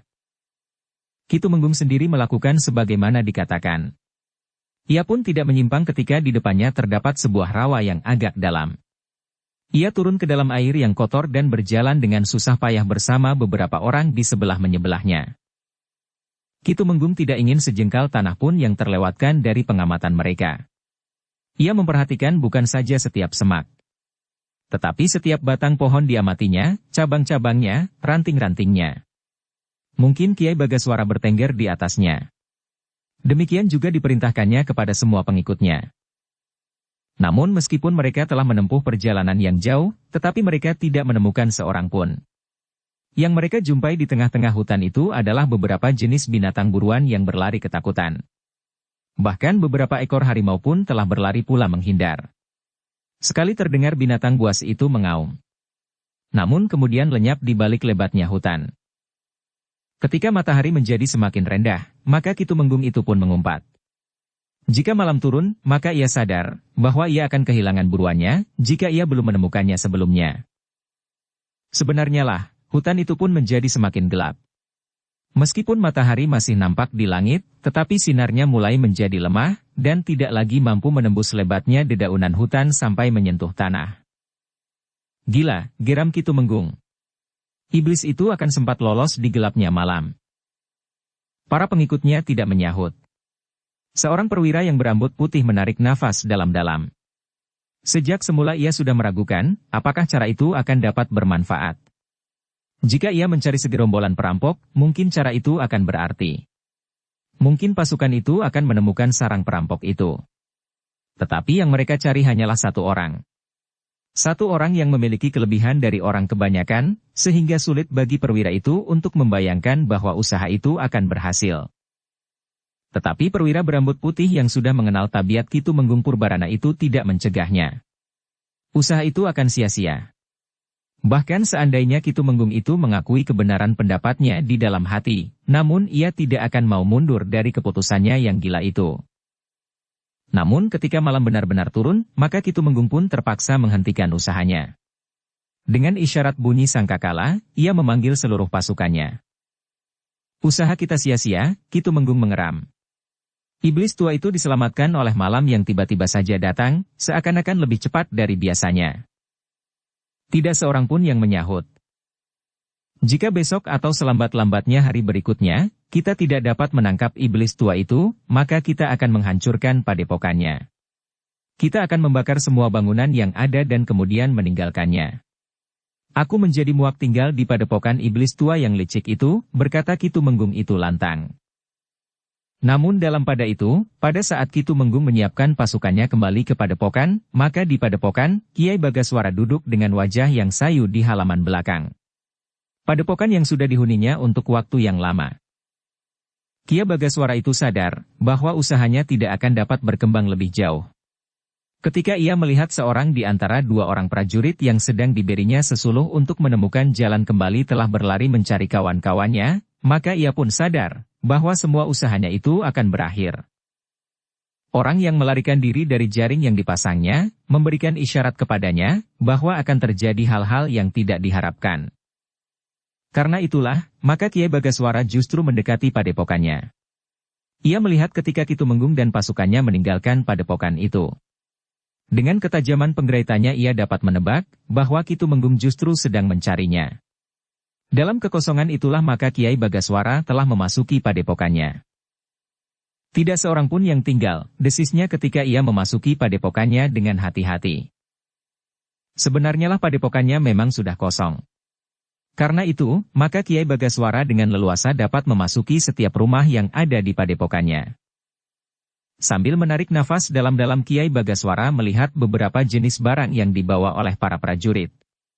Ada yang membawa beberapa lembar pakaian yang terbungkus rapi. Ada yang membawa peti kecil yang berisi beberapa macam jimat dan sifat kandel. Namun ada juga yang membawa rangkapan senjata. Dalam perjalanan mencari Kiai Bagaswara, semua prajurit tentu membawa senjata masing-masing. Jadi jika masih ada sejenis senjata di padepokan itu, tentu merupakan rangkapan senjata dari prajurit itu. Ketika Kiai Bagaswara memasuki dapur padepokannya, ia melihat 2 ekor binatang buruan yang masih belum dikuliti. Agaknya mereka tergesa-gesa menjalankan perintah Ki Tumenggung untuk mencari Kiai Bagaswara. Namun semua itu hanya membuat hati Kiai Bagaswara menjadi terasa pedih. Dengan langkah yang lemah ia turun ke halaman, dan duduk di halaman belakang yang mulai menjadi gelap. Kiai Bagaswara sudah menduga, bahwa pada suatu saat padepokannya itu tentu akan menjadi sasaran kemarahan Ki Tumenggung Purbarana. Namun Kiai Bagaswara tidak akan dapat mencegahnya jika ia tidak ingin terjadi pembantaian lagi. Siapapun yang akan menjadi korbannya. Aku harus berusaha menyelamatkan jiwa sebanyak-banyaknya, berkata Kiai Bagaswara. Namun ia pun sadar, bahwa Ki Tumenggung Purbarana untuk selanjutnya tentu akan menjadi orang yang sangat berbahaya dengan Kiai Santak di tangannya. Dari beberapa orang yang berhasil dibebaskannya dari cengkeraman kegelapan yang dipancarkan dari jantung Ki Tumenggung Purbarana yang kelam, Kiai Bagaswara mendengar tujuan Ki Tumenggung. Antara lain disebut-sebut Tanah Perdikan Menoreh, atau Sangkal Putung, atau Mangir. Tetapi yang paling mungkin, Ki Tumenggung akan bersiap-siap menghadapi Mataram dari arah barat. Untuk beberapa saat Kiai Bagaswara merenung di dalam kesuraman. Kesuraman malam dan kesuraman hati. Sulit sekali bagi Kiai Bagaswara untuk menentukan satu pilihan. Sebenarnya ia merasa sangat keberatan untuk membiarkan saja padepokannya yang sudah dihuninya bertahun-tahun itu akan menjadi sasaran kemarahan orang yang berhati gelap. Tetapi ia tidak mempunyai jalan yang paling baik untuk mencegahnya. Usahanya untuk mempengaruhi pengikut Ki Tumenggung sebanyak-banyaknya ternyata gagal. Baru beberapa orang yang meninggalkan Ki Tumenggung, sehingga pengaruhnya masih belum terasa. Apalagi apabila Ki Tumenggung berhasil membujuk Ki Linduk. Salah seorang yang berilmu sangat tinggi. Namun Linduk adalah lambang dari kelemahan ilmu. Semakin tinggi ilmunya, maka orang seperti Linduk itu akan menjadi sangat berbahaya. Apalagi apabila Linduk sempat bekerja sama dengan Ki Tumenggung yang juga telah menjadi budak dari kegelapan hati itu. Namun akhirnya Kiai Bagaswara itu menarik nafas dalam-dalam sambil berkata kepada diri sendiri. Apa boleh buat? Aku harus lebih menghargai jiwa manusia daripada padepokanku. Jika padepokan ini harus musnah, maka perlahan-lahan aku akan dapat mendirikan bangunannya kembali. Tetapi jika yang terjadi adalah kematian, maka tidak seorang pun yang akan dapat menghidupkannya lagi. Kiai Bagaswara itu pun kemudian bangkit dan melangkah mengelilingi padepokannya. Seakan-akan ia masih ingin melihat untuk yang terakhir kalinya. Baru kemudian ia berdesis. Aku harus pergi ke tempat-tempat yang disebut oleh para pengikut Ki Tumenggung. Mudah-mudahan orang-orang di Tanah Perdikan Menoreh mempercayai aku tentang kemungkinan yang buruk yang dapat terjadi atas Tanah Perdikan itu. Atas tingkah seorang Tumenggung dengan para pengikutnya yang ingin menghadapi Mataram dari arah barat. Karena Tumenggung itu berharap, bahwa di daerah timur api pun akan menyala dan membakar kuasa Mataram, Jipang dan Pajang tentu akan disibukkan oleh pemberontakan di Madiun, sehingga mereka tidak akan dapat berbuat banyak terhadap api yang menyala dari Tanah Perdikan Menoreh. Karena itu, maka Tanah Perdikan Menoreh pun harus bersiap-siap. Namun dalam pada itu, Kiai Bagaswara masih belum dapat membayangkan kekuatan yang ada di Tanah Perdikan Menoreh atau di Mangir dan sekitarnya. Jika Ki Tumenggung Purbarana sambil membawa Kiai Santak dan Ki Linduk bersama para muridnya, serta mungkin 1-2 orang kawan Linduk dari dunia yang gelap, maka memang akan terhimpun satu kekuatan hitam yang gegirisi.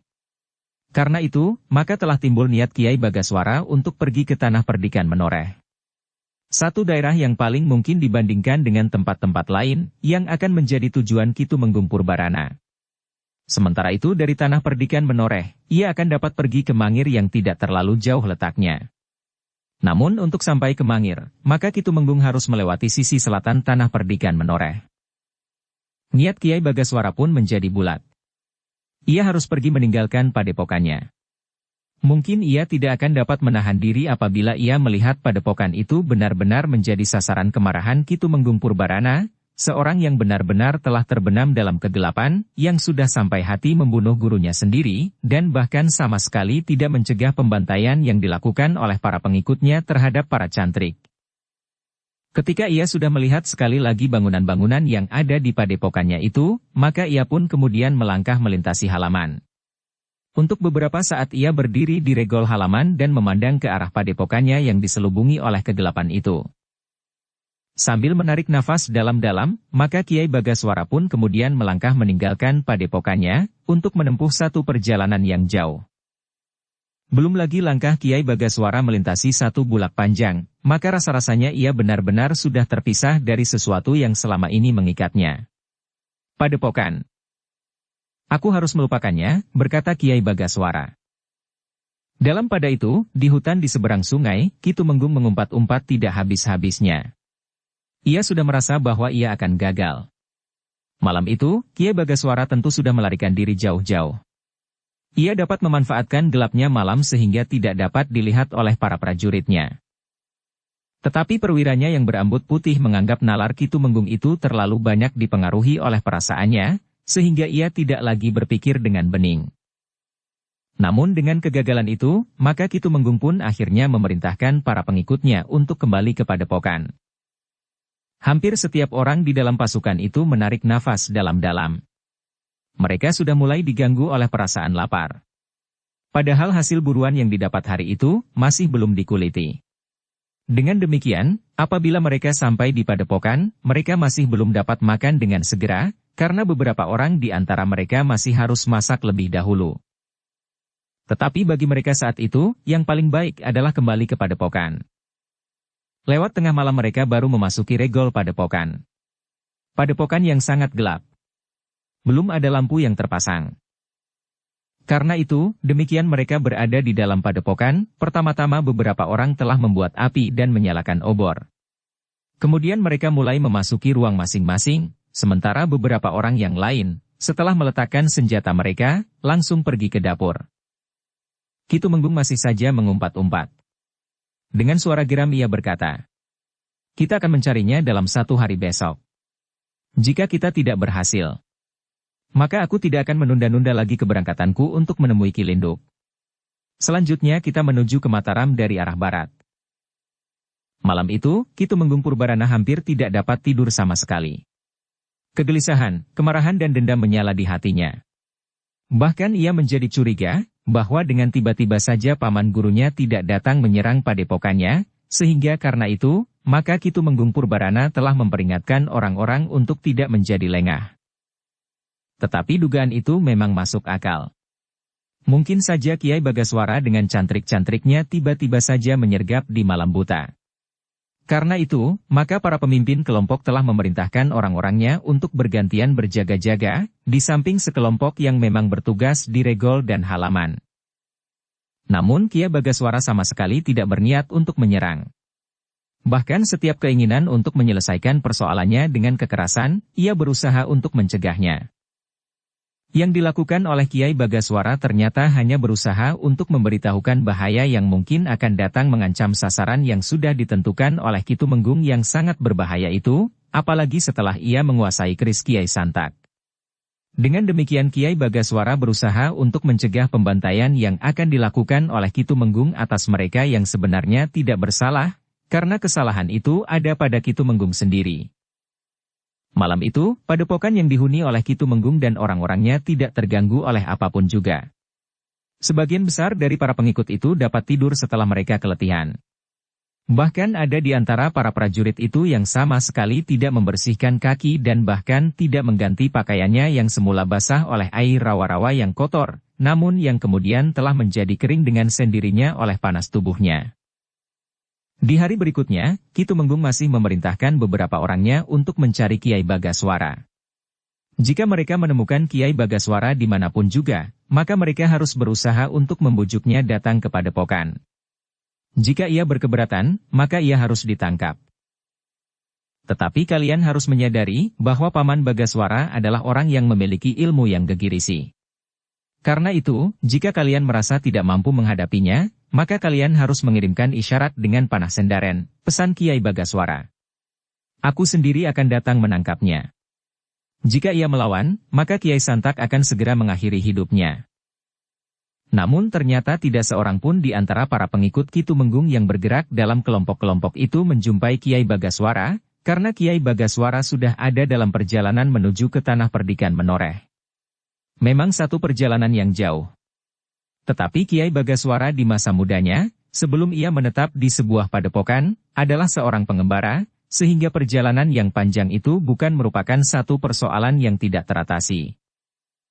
Dalam pada itu, Ki Tumenggung Purbarana benar-benar telah kehilangan kesabaran. Hari itu benar-benar merupakan hari terakhir baginya untuk tinggal di padepokan itu. Karena itu, maka ia pun kemudian memerintahkan semua pengikutnya berkemas. Kita akan segera meninggalkan tempat ini. Persediaan makanan di lumbung pun sudah habis, berkata Ki Tumenggung kepada para perwira yang menjadi pengikutnya. Dukung channel Novel Silat dengan subscribe, follow, like, komen dan share. Besok kita akan meninggalkan padepokan ini, desis seorang perwiranya. Semua harus disiapkan, sahut Ki Tumenggung. Jangan ada yang tertinggal. Jadi malam ini malam yang terakhir kita dapat tidur nyenyak di sebuah padepokan, gumam pengikutnya yang lain. Padepokan ini membuat hatiku semakin terluka terhadap keluarga perguruanku, berkata Ki Tumenggung. Lalu katanya kemudian, nah, sekarang semua harus dipersiapkan. Jangan menunggu sampai kita siap untuk berangkat. Demikianlah, maka para perwira itu pun segera kembali ke pasukannya masing-masing. Mereka pun segera memerintahkan semua prajurit untuk bersiap. Yang membawa sesuatu agar dibenahi sehingga pada saatnya, mereka dapat segera meninggalkan tempat itu. Demikian Ki Tumenggung menjatuhkan perintah, maka mereka segera dapat berangkat. Memang ada keseganan beberapa orang untuk melanjutkan perjalanan yang terasa akan menjadi sangat panjang. Mereka seakan-akan menempuh perjalanan menyusup ke dalam goa yang gelap, dan tidak mengetahui apa yang terdapat di dalam goa itu. Tetapi tidak seorang pun yang berani menyatakan pendapatnya. Meskipun ada juga yang kecewa, bahwa mereka tidak bertemu dengan Kiai Bagaswara untuk mendapatkan petunjuk, dan memberikan kekuatan batin bagi mereka, untuk meninggalkan pasukan yang dipimpin oleh Ki Tumenggung itu. Namun terasa juga kengerian mencengkam jantung. Mereka sadar, bahwa siapapun yang berusaha untuk meninggalkan pasukan itu, maka yang akan dapat pergi hanyalah namanya, karena tubuhnya tentu akan terkapar dengan luka yang tembus sampai ke jantung. Malam itu, para prajurit berusaha untuk dapat tidur nyenyak. Yang bertugas pun telah mengatur sebaik-baiknya, agar mereka sempat beristirahat sebelum menempuh satu perjalanan yang jauh dan tentu melelahkan. Tetapi para prajurit itu terkejut ketika tengah malam mereka telah dibangunkan. Ternyata Ki Tumenggung Purbarana tidak mau menunggu sampai pagi. Kenapa kita tidak menunggu fajar? Bertanya salah seorang perwiranya. Aku ingin melihat api yang membakar semua bangunan. Di malam hari aku akan melihat nyalanya yang menjilat ke udara, lebih jelas dibandingkan dengan cahaya api di siang hari. Aku ingin melihat api itu sepuas-puasnya sampai bambu yang terakhir menjadi abu, berkata Ki Tumenggung dengan lantang. Perwira yang berambut putih menarik nafas dalam-dalam. Ia melihat betapa kelamnya sudah hati Ki Tumenggung Purbarana itu. Tetapi perwira itu sama sekali tidak menyangkal perintah Ki Tumenggung. Ia hanya melihat dengan jantung yang berdegup semakin keras, apa yang dilakukan oleh Ki Tumenggung. Tetapi ternyata niat Ki Tumenggung itu membuat sebagian besar dari orang-orangnya menjadi gembira. Ketika Ki Tumenggung menjatuhkan perintah untuk menghancurkan padepokan itu, justru selagi hari masih gelap, maka beberapa orang menyatakan dukungannya. Kita akan melihat cahaya kekuatan kita, berkata seorang perwira muda. Dalam nyala api yang menjulang ke langit, maka kita akan melihat lambang kemenangan-kemenangan. Bagus, teriak Ki Tumenggung. Keluarkan semua barang yang kalian perlukan untuk dibawa. Kemudian kita akan membakar semua bangunan, bersama-sama. Semakin besar api yang menyala, maka akan semaraklah kegembiraan kita saat ini. Mudah-mudahan Bagaswara yang licik dan pengecut itu sempat melihat api menjadi semerah darah. Demikianlah. Ketika semua barang-barang yang perlu sudah berada di tempat yang jauh dari bangunan-bangunan di padepokan itu, maka beberapa orang mulai menyebar sambil membawa obor. Ada yang membawa obor minyak, ada yang membawa obor jarak rangkap 10. Namun ternyata banyak di antara para prajurit yang ingin ikut menyalakan setiap bangunan yang ada. Bahkan sampai kandang dan lumbung yang kosong pun telah siap dibakar pula. Beberapa saat mereka menunggu sebagaimana dipesankan oleh Ki Tumenggung, bahwa mereka akan menyalakan semua bangunan serentak setelah mereka mendengar aba-aba. Setelah semua siap, maka Ki Tumenggung pun kemudian berteriak menyerukan aba-aba. Bakar sekarang! Semua orang mulai melekatkan api obornya pada bangunan-bangunan yang ada. Mereka mulai membakar dinding-dinding bambu dan kayu. Dengan belarak dan ranting-ranting kecil yang ditimbun di sudut-sudut bangunan, mereka berharap bahwa api akan lebih cepat menelan bangunan yang ada. Sebenarnya lah bangunan-bangunan di padepokan itu terdiri dari bahan-bahan yang mudah terbakar. Kayu, bambu, ijuk, bahkan kandang yang besar itu beratap jerami.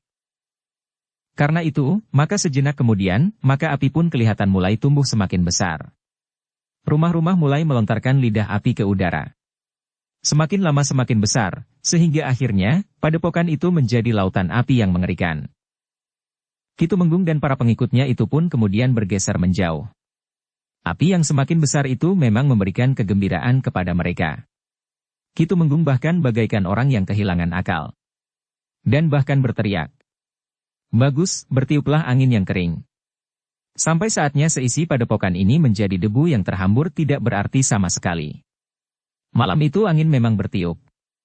Meskipun tidak terlalu kencang, tetapi dapat membantu menghembus api yang menyala menggapai-gapai langit. Semakin api menjadi besar, maka kegembiraan pun menjadi semakin meningkat. Mereka yang semula tidak begitu tertarik kepada api yang akan menelan padepokan itu, akhirnya ikut pula bersorak-sorak. Seakan-akan mereka merasa sebagaimana seorang prajurit yang menang di medan perang. Namun dalam pada itu, seorang perwira yang berambut putih memandang tingkah laku para prajurit itu dengan hati yang terasa sangat pahit. Ia melihat, seakan-akan para prajurit itu sudah kehilangan budi kemanusiaan mereka. Pemusnahan itu ternyata telah memberikan kegembiraan yang sukar dimengerti. Dalam ketegangan perasaan yang tidak terkuasai, maka perwira berambut putih itu dengan diam-diam telah bergeser menjauhi api yang menyala semakin besar. Ketika ia berada di bayangan serumpun pring cendani, maka perwira itu justru memperhatikan keadaan di sekitarnya. Akhirnya, justru karena para prajurit itu sedang memperhatikan api yang menyala semakin tinggi, maka perwira berambut putih itu dengan mudah dapat meninggalkan mereka, dan hilang di balik dinding regol.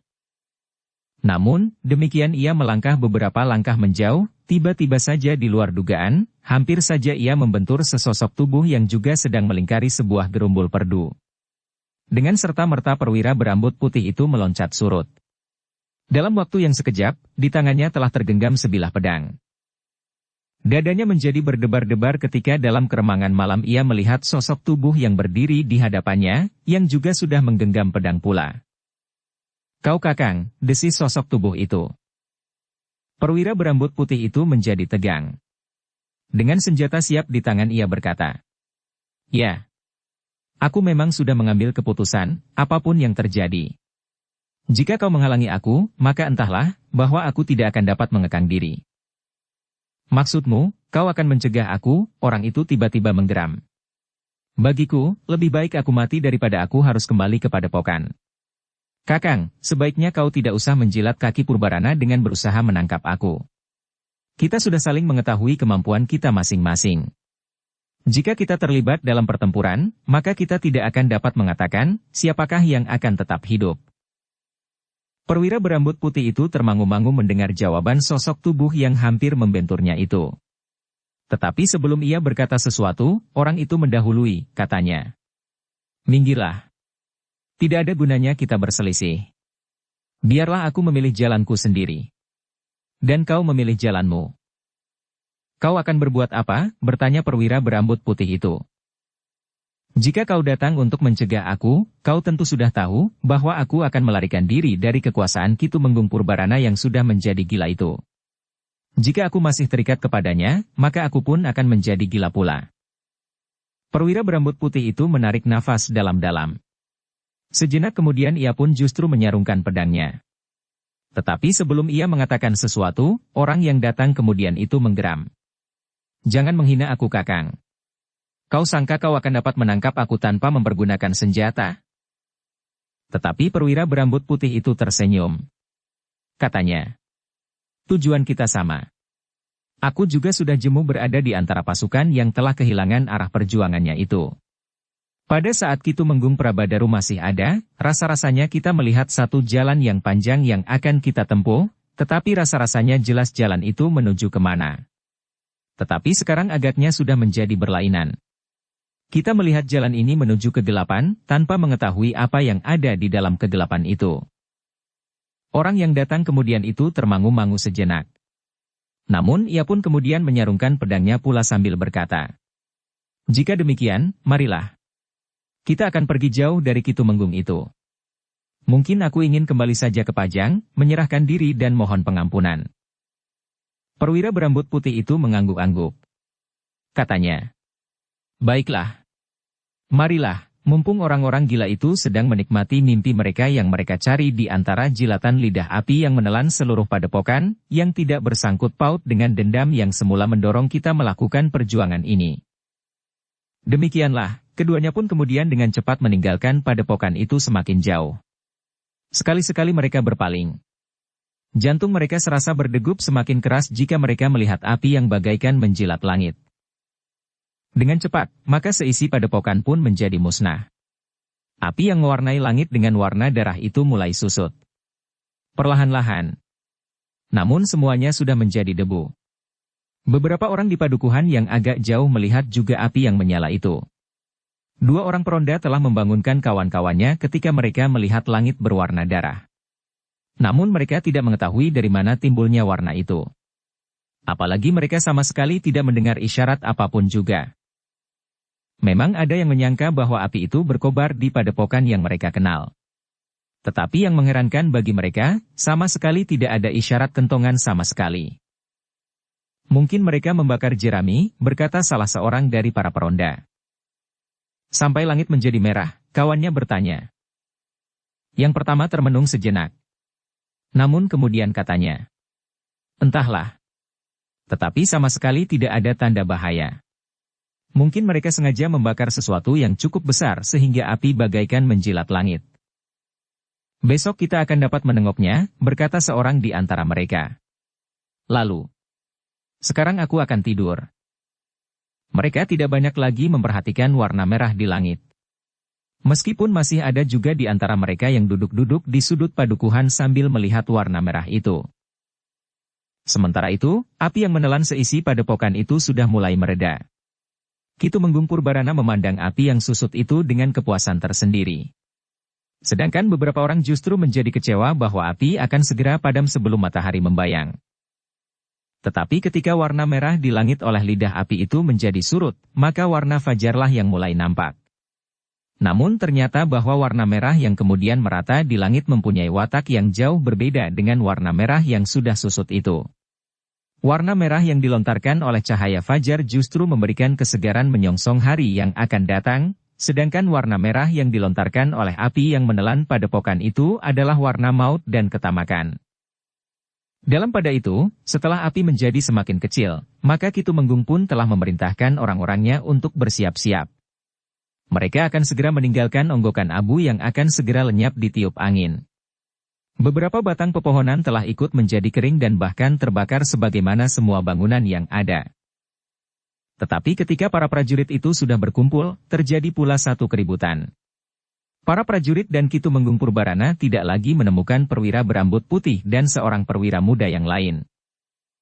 "Cari sampai dapat.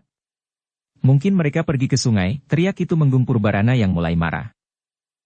Beberapa orang telah mencarinya ke sungai. Tetapi mereka tidak menemukan seorang pun. Perwira berambut putih dan perwira yang seorang lagi itu benar-benar telah hilang dari antara mereka, seperti beberapa orang prajurit yang hilang sebelumnya. Kemarahan Ki Tumenggung rasa-rasanya hampir meretakkan dadanya. Beberapa orang prajurit yang pergi itu telah membuat darahnya bagaikan mendidih. Apalagi kemudian dua orang perwira telah meninggalkannya pula. Perwira berambut putih itu adalah perwira yang memiliki pandangan yang luas. Ia dapat memberikan banyak pertimbangan, dan bahkan ketajaman penggeraitanya banyak memberikan arah pada langkah-langkah Ki Tumenggung. "Gila. Kenapa orang itu mengkhianati aku? Selama ini ia menunjukkan kesetiaannya. Bahkan ia adalah orang yang sangat aku hormati karena sikap dan pendapat-pendapatnya," geram Ki Tumenggung. Tidak seorang pun yang menjawab. Namun justru karena itu, Kitumenggung itu berteriak. Heh, kenapa? Apakah kalian semuanya tuli atau bisu? Beberapa orang hanya saling berpandangan. Tetapi tidak seorang pun yang berani menyatakan pendapatnya tentang kedua orang perwira yang meninggalkan kesatuan itu. Kemarahan Kitumenggung menjadi semakin menghentak-hentak. Tetapi ia tidak dapat berbuat apa-apa. Ia tidak tahu kepada siapa ia harus melontarkan kemarahannya. Namun kepergian perwira berambut putih dan seorang perwira yang lebih muda itu sama sekali tidak meredakan keinginannya untuk membakar Mataram. Bahkan Kitumenggung Purbarana menjadi semakin marah. Ia merasa terhina sekali atas tingkah laku kedua orang perwira yang sebelumnya sangat dekat dengannya. Seharusnya mereka minta izin kepadaku, geram Kitumenggung Purbarana. Tetapi setiap orang mengetahui bahwa hal itu tidak akan mungkin dilakukan oleh kedua orang perwira yang menyingkir itu. Jika mereka minta izin kepada Kitumenggung, maka akibatnya adalah maut. Ujung keris Kiai Santak akan dapat tergores di tubuhnya, dan akibatnya, mereka tidak akan sempat melihat lagi matahari terbit di keesokan harinya. Dengan kemarahan yang menghentak-hentak dada maka Kitumenggung itu pun segera memerintahkan prajuritnya untuk bersiap. Mereka akan segera meninggalkan padepokan yang sudah menjadi abu itu, menuju ke sebuah padepokan yang lain. Padepokan yang dipimpin oleh Ki Linduk, yang juga disebut Ki Sambijaya. Jalan yang akan mereka lalui bukannya jalan yang pendek. Mereka akan menempuh perjalanan yang melingkar. Menyusuri sungai, menuruni lembah dan memanjat lereng-lereng perbukitan. Memasuki hutan dan menerobos belukar. Namun mereka pun akan melintasi bulak-bulak persawahan dan jalan padukuhan. Kitumenggung sudah siap untuk menjawab pertanyaan-pertanyaan di perjalanan tentang pasukannya, sebagaimana pernah dilakukan sebelumnya. Kitumenggung selalu mengatakan bahwa pasukannya adalah pasukan yang mendapat perintah untuk memburu para prajurit yang sedang memberontak terhadap kekuasaan yang baru. Mataram. Sebenarnya lah, bahwa perjalanan pasukan itu bukan perjalanan yang menyenangkan. Sekali-sekali mereka merasakan kehausan. Dalam keadaan yang demikian, maka satu-satunya yang mereka harapkan adalah air. Di padang perdu yang luas, mereka memang sulit untuk mendapatkan air. Namun, demikian padang perdu itu mereka lintasi, maka mereka pun telah berebut menerkam belik-belik kecil yang terdapat di lereng perbukitan. Bahkan kadang-kadang para prajurit itu merasa terlalu sulit untuk menahan lapar, sehingga jika mereka melewati ladang, maka apa saja yang mereka ketemukan, akan menjadi makanan mereka. Ketela pohon, ketela pendem, kacang brol dan apa saja. Bahkan di pategalan mereka telah memetik buah apa saja yang mereka dapatkan. Namun setiap kali Kitumenggung telah membesarkan hati mereka. Kitumenggung telah menumbuhkan harapan-harapan yang kadang-kadang memang hampir pudar sama sekali. Tetapi jika mereka sampai di padukuhan, dan atas kelicinan Kitumenggung mereka menyatakan diri sebagai pasukan yang sedang mengemban tugas dan memburu orang-orang yang memberontak, maka mereka telah mendapat sambutan yang dapat menumbuhkan kembali harapan-harapan yang sudah memudar itu. Ternyata perjalanan itu tidak dapat mereka tempuh dalam sehari. Mereka harus bermalam di perjalanan. Bahkan 2 malam. Sekali mereka sempat bermalam di sebuah banjar padukuhan. Namun malam berikutnya mereka harus bermalam di pinggir sebuah hutan. Betapa angin malam terasa dingin. Namun mereka sempat mencari binatang buruan. Dari kelinci sampai seekor rusa yang besar telah mereka panggang di atas perapian. Lalui bukannya jalan yang pendek. Mereka akan menempuh perjalanan yang melingkar. Menyusuri sungai, menuruni lembah dan memanjat lereng-lereng perbukitan. Memasuki hutan dan menerobos belukar. Namun mereka pun akan melintasi bulak-bulak persawahan dan jalan padukuhan. Baru pada hari berikutnya, lewat tengah hari, mereka telah mendekati sebuah padepokan yang besar. Lebih besar dari padepokan Kiai Bagaswara yang telah musnah dimakan api. Namun agaknya padepokan Ki Linduk yang juga disebut Ki Sambijaya itu pun terletak di tempat yang terpencil. Bahkan seakan-akan terkurung oleh sebuah hutan yang lebat, sehingga padepokan itu terpisah dari kehidupan masyarakat kebanyakan. Namun agaknya Kitumenggung Purbarana sudah mengenal tempat itu. Sebagai seorang yang berpandangan tajam, maka sekali ia mengenal tempat itu, maka ia tidak akan melupakannya. Agar tidak menimbulkan salah paham, maka Kitumenggung Purbarana telah memerintahkan para pengikutnya untuk tinggal di luar hutan. Ki Tumenggung sendiri bersama 5 orang pengawal terpilihnya telah memasuki hutan dan menuju ke padepokan Kilinduk yang terpencil itu. Ternyata bahwa di hutan itu memang terdapat sebuah lorong yang sangat sempit. Lorong yang berkelok-kelok, melintasi daerah yang kadang-kadang memang sangat rimbun dan pepat. Namun akhirnya lorong itu telah membawa Ki Tumenggung muncul di sebuah padang yang luas. Seakan-akan sebuah hamparan dataran yang dilindungi oleh dinding yang hijau kehitam-hitaman. Di tengah hamparan itu terdapat sebuah bukit kecil. Di bawah bukit kecil itulah Kilinduk membangun padepokannya, sementara hamparan yang luas itu telah dimanfaatkannya untuk membuat tanah persawahan. Adalah belas kasihan alam yang diberikan kepada Kilinduk, bahwa sebelah bukit kecil itu mengalir sebuah sungai kecil. Meskipun airnya tidak terlalu deras, tetapi cukup untuk diangkat ke tanah persawahan itu. Sejenak Ki Tumenggung menjadi ragu-ragu. Namun ia pun kemudian meneruskan langkahnya. Kilinduk adalah kawan lama gurunya. Tetapi agaknya jalan mereka memang tidak sejajar, sehingga kadang-kadang justru timbul ketegangan. Namun pada saat-saat pajang menjadi panas, Ki Tumenggung telah mencoba menghubunginya lagi di luar pengetahuan gurunya. Tetapi agaknya yang dikehendaki oleh Kilinduk masih belum sesuai dengan yang disanggupkan oleh Ki Tumenggung Prabadaru dan Kakang Panji. Apalagi Kakang Panji saat itu menganggap bahwa kekuatannya sudah cukup besar untuk mengimbangi kekuatan Mataram, sehingga Kakang Panji telah melupakan untuk meneruskan hubungannya dengan Kilinduk yang disebut Ki Sambijaya. Ternyata Ki Tumenggung dan 5 orang pengawalnya itu telah diketahui kehadirannya oleh para cantrik di padepokan itu, sehingga mereka pun telah bersiap-siap untuk menghadapi segala kemungkinan. Bahkan salah seorang dari mereka pun telah melaporkannya pula kepada pemimpin mereka, seorang yang sebenarnya bertubuh tinggi tetapi punggungnya sedikit bongkok dan terdapat semacam sebongkah daging di tengkuknya. Siapa orang itu? Bertanya pemimpin padepokan yang tidak lain adalah Kilinduk itu sendiri. Entahlah, jawab cantrik yang melaporkannya. Mereka selalu diawasi. Namun demikian Kilinduk itu pun kemudian telah membenahi diri. Ia yakin bahwa orang itu tentu akan mencarinya. Karena itu, maka pesannya kepada cantrik itu. Beritahu aku kemudian jika orang itu memang mencari aku. Baik guru, jawab cantrik itu. Dalam pada itu, beberapa orang cantrik pun telah muncul di halaman. Seorang putut yang masih muda telah menyongsong Ki Tumenggung Purbarana, sehingga akhirnya keduanya berhenti pada jarak beberapa langkah. Kisanak, bertanya putut itu, seorang yang berwajah keras, bermata tajam. Siapakah kau dan apakah keperluanmu? Aku akan bertemu dengan Kilinduk yang juga disebut Ki Sambijaya, jawab Ki Tumenggung. Satu pertanyaanku belum kau jawab, siapakah kau, desak putut itu. Ki Tumenggung Purbarana tidak senang terhadap sikap itu. Tetapi ia berusaha untuk mengekang diri, sehingga kemudian ia pun menjawab. Aku adalah Purbarana. Seorang tumenggung dari Pajang. Pajang, ulang putut itu. Jauh sekali. Ya. Karena itu, cepat sampaikan kepada Kilinduk, bahwa aku Tumenggung Purbarana dari Pajang ingin menemuinya, berkata Ki Tumenggung. Tetapi putut itu memang menjengkelkan sekali. Katanya, apakah Ki Tumenggung akan melakukan tindakan sesuatu atas guru? Menurut pengetahuanku, guru tidak pernah melakukan satu kesalahan terhadap Pajang. Karena itu, Ki Tumenggung jangan mencoba-coba untuk mencurigai guruku. Aku ingin bertemu dengan gurumu, potong Ki Tumenggung. Persoalannya adalah persoalanku dengan gurumu.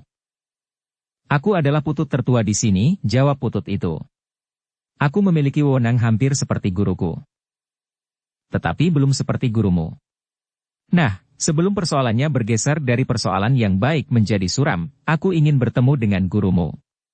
Kau cukup mengatakannya, dan jangan mencoba untuk merusak suasana, geram Ki Tumenggung. Wajah putut itu menjadi merah. Tetapi sebelum ia berkata sesuatu, tiba-tiba saja terdengar suara di pendapa padepokan. Ki Tumenggung. Marilah. Adalah satu kehormatan bagiku untuk menerima kedatangan Ki Tumenggung di padepokan yang kecil dan kotor ini. Putut itu berpaling. Ia melihat gurunya berdiri di pendapa. Bahkan kemudian gurunya itu melangkah turun dari tangga pendapa. Apakah aku berhadapan dengan Ki Tumenggung Purbarana yang pernah datang ke padepokan ini sebelumnya? Bertanya Kilinduk. Ya Kilinduk. Aku adalah Purbarana yang pernah datang ke tempat ini, jawab Ki Tumenggung. Kau ternyata masih mengingatnya. Bukankah kau datang membawa pesan Panji waktu itu? Bertanya Kilinduk pula. Ya, jawab Ki Tumenggung. Kilinduk mengangguk-angguk. Tiba-tiba saja ia bertanya. Bagaimana kabar gurumu, Ki Tumenggung?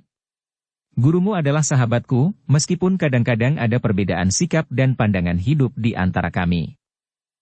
Guru sudah tidak ada, jawab Ki Tumenggung. Oh, wajah Kilinduk menegang. Aneh. Begitu cepat ia meninggalkan kita semuanya. Kenapa? Apakah ia terbunuh, atau meninggal karena sakit yang tidak tersembuhkan? Sejenak Ki Tumenggung termangu-mangu. Namun kemudian katanya. Seseorang dengan licik telah membunuhnya. Guru terbunuh oleh racun yang sangat kuat. Menurut keterangan para cantrik, guru berhasil meraih obat penawar racun, tetapi tidak sempat meminumnya. Bukan main. Tentu racun yang kuat sekali. Kilinduk mengangguk-angguk. Namun pertanyaan itu tiba-tiba saja telah menumbuhkan pikiran baru di hati Ki Tumenggung. Karena itu, katanya. Salah satu persoalan yang aku bawa adalah persoalan guru itu pula. Aku tahu bahwa Kilinduk dalam beberapa hal mempunyai perbedaan sikap dengan guru. Tetapi setelah guru meninggal, maka ada kemungkinan lain yang dapat kita bicarakan. Kilinduk mengangguk-angguk. Katanya kemudian. Marilah. Naiklah ke pendapa. Kilinduk, berkata Ki Tumenggung. Sebenarnya aku datang tidak hanya dengan 5 orang pengawal terpilih ini. Aku datang dengan pasukanku. Pasukan? Segelar sepapan, bertanya Kilinduk. Ya. Tetapi aku tidak ingin mengejutkan Kilinduk, karena itu, maka aku tinggalkan pasukanku di luar hutan, jawab Ki Tumenggung. Kilinduk mengangguk-angguk. Namun ternyata pemimpin padepokan itu cukup berhati-hati. Katanya. Sikapmu sudah baik Ki Tumenggung. Biarlah mereka berada di tempatnya. Kita akan berbicara. Pembicaraan kita akan menentukan apakah prajurit-prajuritmu akan dibenarkan untuk memasuki padepokan ini atau tidak. Ki Tumenggung itu mengumpat di dalam hatinya. Tetapi ia tidak membantah. Sejenak kemudian, maka Ki Tumenggung itu pun telah dipersilahkan untuk naik ke pendapa bersama 5 orang pengawalnya. Sementara itu Kilinduk memerintahkan kepada cantrik-cantriknya untuk menjamu Ki Tumenggung. Wedang jahe, Ki Tumenggung. Di padepokan ini hanya ada sejenis wedang jahe atau wedang serai, berkata Kilinduk. Ki Tumenggung berusaha untuk tersenyum. Katanya dengan suara yang liat. Terima kasih Kilinduk. Aku dapat minum segala macam minuman. Sebagai seorang prajurit, minum air pun tidak menjadi persoalan bagiku. Ah, meskipun prajurit, tetapi pangkat Ki Purbarana adalah Tumenggung. Karena itu, Ki Purbarana tentu mempunyai kebiasaan sebagaimana seorang Tumenggung, berkata Kilinduk. Ki Tumenggung tidak membantah. Tetapi sebenarnya ia ingin cepat berbicara, sehingga prajurit-prajuritnya tidak menunggu dengan kesal di luar hutan. Setelah Ki Tumenggung dijamu minuman panas bersama pengawalnya, maka Kilinduk pun mulai bertanya tentang kunjungan yang tiba-tiba saja itu. Ki Tumenggung menarik nafas dalam-dalam. Ketika berpaling kepada para pengawalnya, dilihatnya mereka tidak henti-hentinya meneguk minuman hangat yang menyegarkan itu. Biarlah mereka menikmati minuman hangat itu, Ki Tumenggung. Mereka tentu haus di perjalanan, berkata Kilinduk. Ki Tumenggung mengerutkan keningnya. Tetapi sekali lagi ia mengumpat di dalam hatinya. Sementara itu kelima pengawalnya justru tidak menghiraukan sama sekali bahwa Ki Tumenggung memperhatikannya. Seperti dikatakan oleh Kilinduk, mereka memang haus. Bahkan selama perjalanan dan bahkan ketika mereka di padepokan yang mereka bakar itu, mereka tidak sempat menghirup minuman sesegar itu, dengan gula kelapa yang berbongkah-bongkah. Ki Sambijaya, berkata Ki Tumenggung kemudian, tanpa menghiraukan lagi orang-orangnya yang kehausan. Kedatanganku membawa pesan perjuangan yang tidak boleh putus sepeninggal Kakang Panji dan Ki Tumenggung Prabadaru. Perjuangan itu harus diteruskan sampai datang saatnya, tegaknya sebuah kerajaan yang berlandaskan kepada kebesaran sebagaimana Majapahit pada masa jayanya. Tetapi Ki Tumenggung menjadi heran, Kilinduk justru tertawa pendek sambil menyahut. Ki Tumenggung, apakah Ki Tumenggung masih juga memimpikan kekuasaan sebagaimana pernah diimpikan oleh Kakang Panji? Bukan memimpikan satu kekuasaan, jawab Ki Tumenggung. Tetapi memimpikan keagungan satu kerajaan di tanah ini. Bukan satu kerajaan kerdil yang semakin lama justru semakin susut, dan bahkan akan sampai saatnya Mataram akan menjadi padam sama sekali. Jangan begitu Ki Tumenggung, berkata Kilinduk. Aku adalah kawan gurumu, meskipun kami mempunyai landasan berpikir yang berbeda. Bahkan gurumu menganggap aku orang yang kadang-kadang keluar dari paugeran hidup orang kebanyakan. Dengan demikian aku pernah mendengar serba sedikit tentang Ki Tumenggung. Bukankah pada saat Ki Tumenggung menghubungi aku dalam lingkup perjuangan Kakang Panji, Ki Tumenggung berbuat di luar pengetahuan gurumu? Aku yakin bahwa gurumu tidak akan setuju. Sekarang gurumu sudah tidak ada, dan Kakang Panji pun sudah tidak ada. Lalu apakah yang sebenarnya kau kehendaki? Aku tidak begitu banyak mengenal Kakang Panji. Tetapi menilik ilmunya, maka ia memiliki saluran yang langsung ada hubungannya dengan para penguasa pada masa Majapahit, sehingga aku yakin bahwa Kakang Panji merasa dirinya keturunan langsung dari Prabu Brawijaya. Karena itu, ia merasa memiliki hak mewarisi kerajaan yang pernah mengalami masa kejayaan, dan meledak justru pada saat yang memegang kekuasaan adalah anak Tingkir, yang kemudian mengarah kepada penyerahan kekuasaan kepada orang yang bernama Sutawijaya dan pernah disebut Mas Ngabehi Loring Pasar, anak pemanahan, anak rakyat kecil yang sama sekali tidak memiliki darah keturunan yang pantas untuk mewarisi tahta. Nah, sekarang sebutkan tentang dirimu sendiri, bahwa kau merindukan satu kerajaan yang agung sebagaimana pernah dimiliki oleh tanah ini. Ya, aku memang merindukan Majapahit. Aku memang tidak mempunyai darah keturunan. Karena itu aku pribadi tidak memimpikan kekuasaan itu, berkata Ki Tumenggung. Lalu apa tujuan perjuanganmu, bertanya Kilinduk yang juga disebut Ki Sambijaya. Ki Tumenggung tercenung sejenak. Namun akhirnya ia menjawab. Kilinduk, jika aku harus merintis berdirinya satu kerajaan yang besar, maka itu sama sekali bukan satu kesalahan meskipun aku bukan darah keturunan Prabu Brawijaya. Yang aku lakukan hanyalah sekedar merintis, sehingga pada satu saat akan datang siapa yang benar-benar berhak atas tahta sebagai keturunan langsung dari Majapahit, sebagaimana Kakang Panji, jika benar ia keturunan langsung Prabu Brawijaya. Jika demikian, apa rencanamu, bertanya Ki Sambijaya. Bukankah kau mengetahui bahwa Mataram memiliki kekuatan yang tidak terlawan? Bukan tidak terlawan, jawab Ki Tumenggung. Tetapi kita memerlukan satu cara untuk melawannya. Kilinduk tertawa pula. Katanya, kau tidak hanya terampil menggerakkan senjata, tetapi kau juga terampil menganyam kata-kata. Aku tidak sedang bergurau, Kilinduk, desis Ki Tumenggung. Oh, Kilinduk masih tertawa. Maaf. Aku pun bersungguh-sungguh. Tetapi bersungguh-sungguh bukan berarti harus berbicara dengan tegang. Nah, teruskan, bagaimana rencanamu itu? Saat ini Mataram masih belum tegak benar. Sementara itu, di daerah timur sudah nampak kabut hitam yang menyelubungi Madiun dan sekitarnya. Karena itu maka aku ingin mempergunakan kesempatan ini, langsung memasuki Mataram. Tetapi dari daerah barat, berkata Ki Tumenggung. Apakah Ki Tumenggung telah mempelajari keadaan Mataram di bagian barat, bertanya Kilinduk. Sebagian dari keadaannya sudah kami ketahui, jawab Ki Tumenggung. Kilinduk mengangguk-angguk.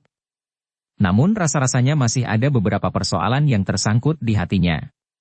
Karena itu, maka ia pun kemudian bertanya. Ada beberapa hal yang harus Ki Tumenggung perhatikan. Pertama tentang rencana Ki Tumenggung sendiri. Seakan-akan Ki Tumenggung akan sekedar membuka jalan hingga saatnya orang yang dianggap berwenang itu datang. Apakah benar hati Ki Tumenggung sedemikian bersihnya, sehingga Ki Tumenggung sama sekali tidak mempunyai pamrih apa-apa? Katakan, seandainya Ki Tumenggung benar-benar seorang yang berhati seputih kapas, maka kita akan menilai kemungkinan yang dapat terjadi untuk menerobos pintu sebelah barat.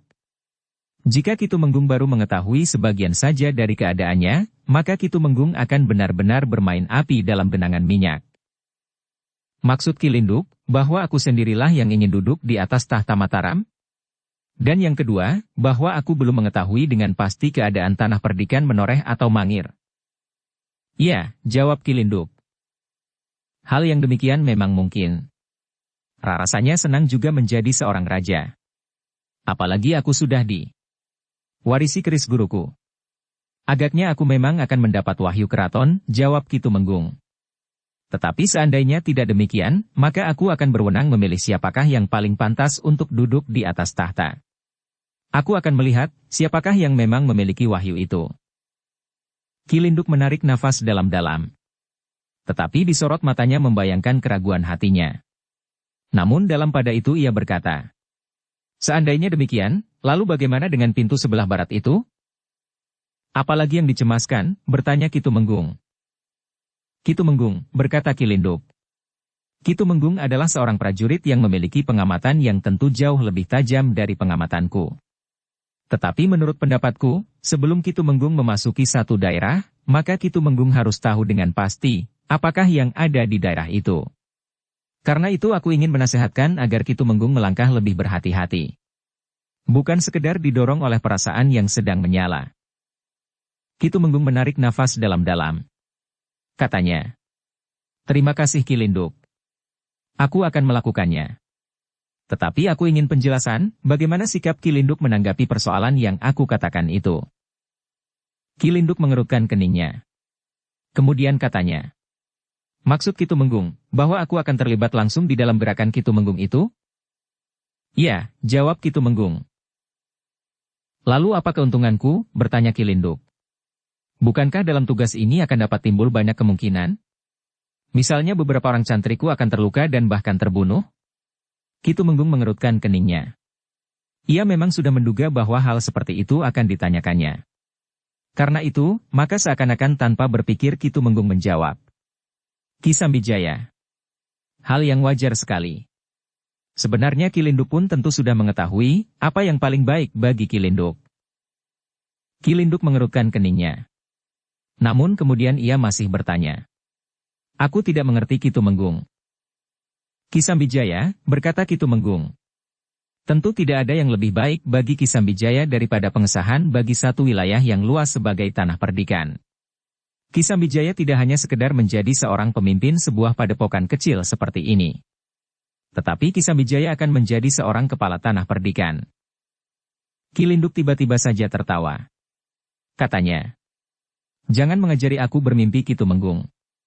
Aku tidak pernah berpikir untuk menjadi seorang kepala tanah perdikan. Tidak ada yang menarik bagiku untuk menjadi kepala tanah perdikan itu. Wajah Ki Tumenggung tiba-tiba saja menjadi tegang. Dipandanginya Kilinduk dengan sorot mata penuh kekhawatiran. Kemudian dengan suara datar ia bertanya. Apa yang kau kehendaki Kilinduk? Ki Tumenggung. Aku sudah mengerti sepenuhnya apa yang akan kau lakukan dan apa yang kau perlukan dari aku. Aku tidak berkeberatan, tetapi aku tetap mengajukan syarat seperti yang pernah aku katakan kepada Kakang Panji dan Ki Tumenggung Prabadaru. Namun agaknya tidak mendapat tanggapan sebagaimana wajarnya. Bahkan mereka tidak lagi pernah menghubungi aku, sampai akhirnya keduanya terbunuh di peperangan, jawab Kilinduk. Apa yang kau kehendaki, bertanya Ki Tumenggung. Tentu sesuatu yang bermanfaat bagiku, jawab Kilinduk. Aku kira Ki Tumenggung juga mendengarnya pada waktu itu.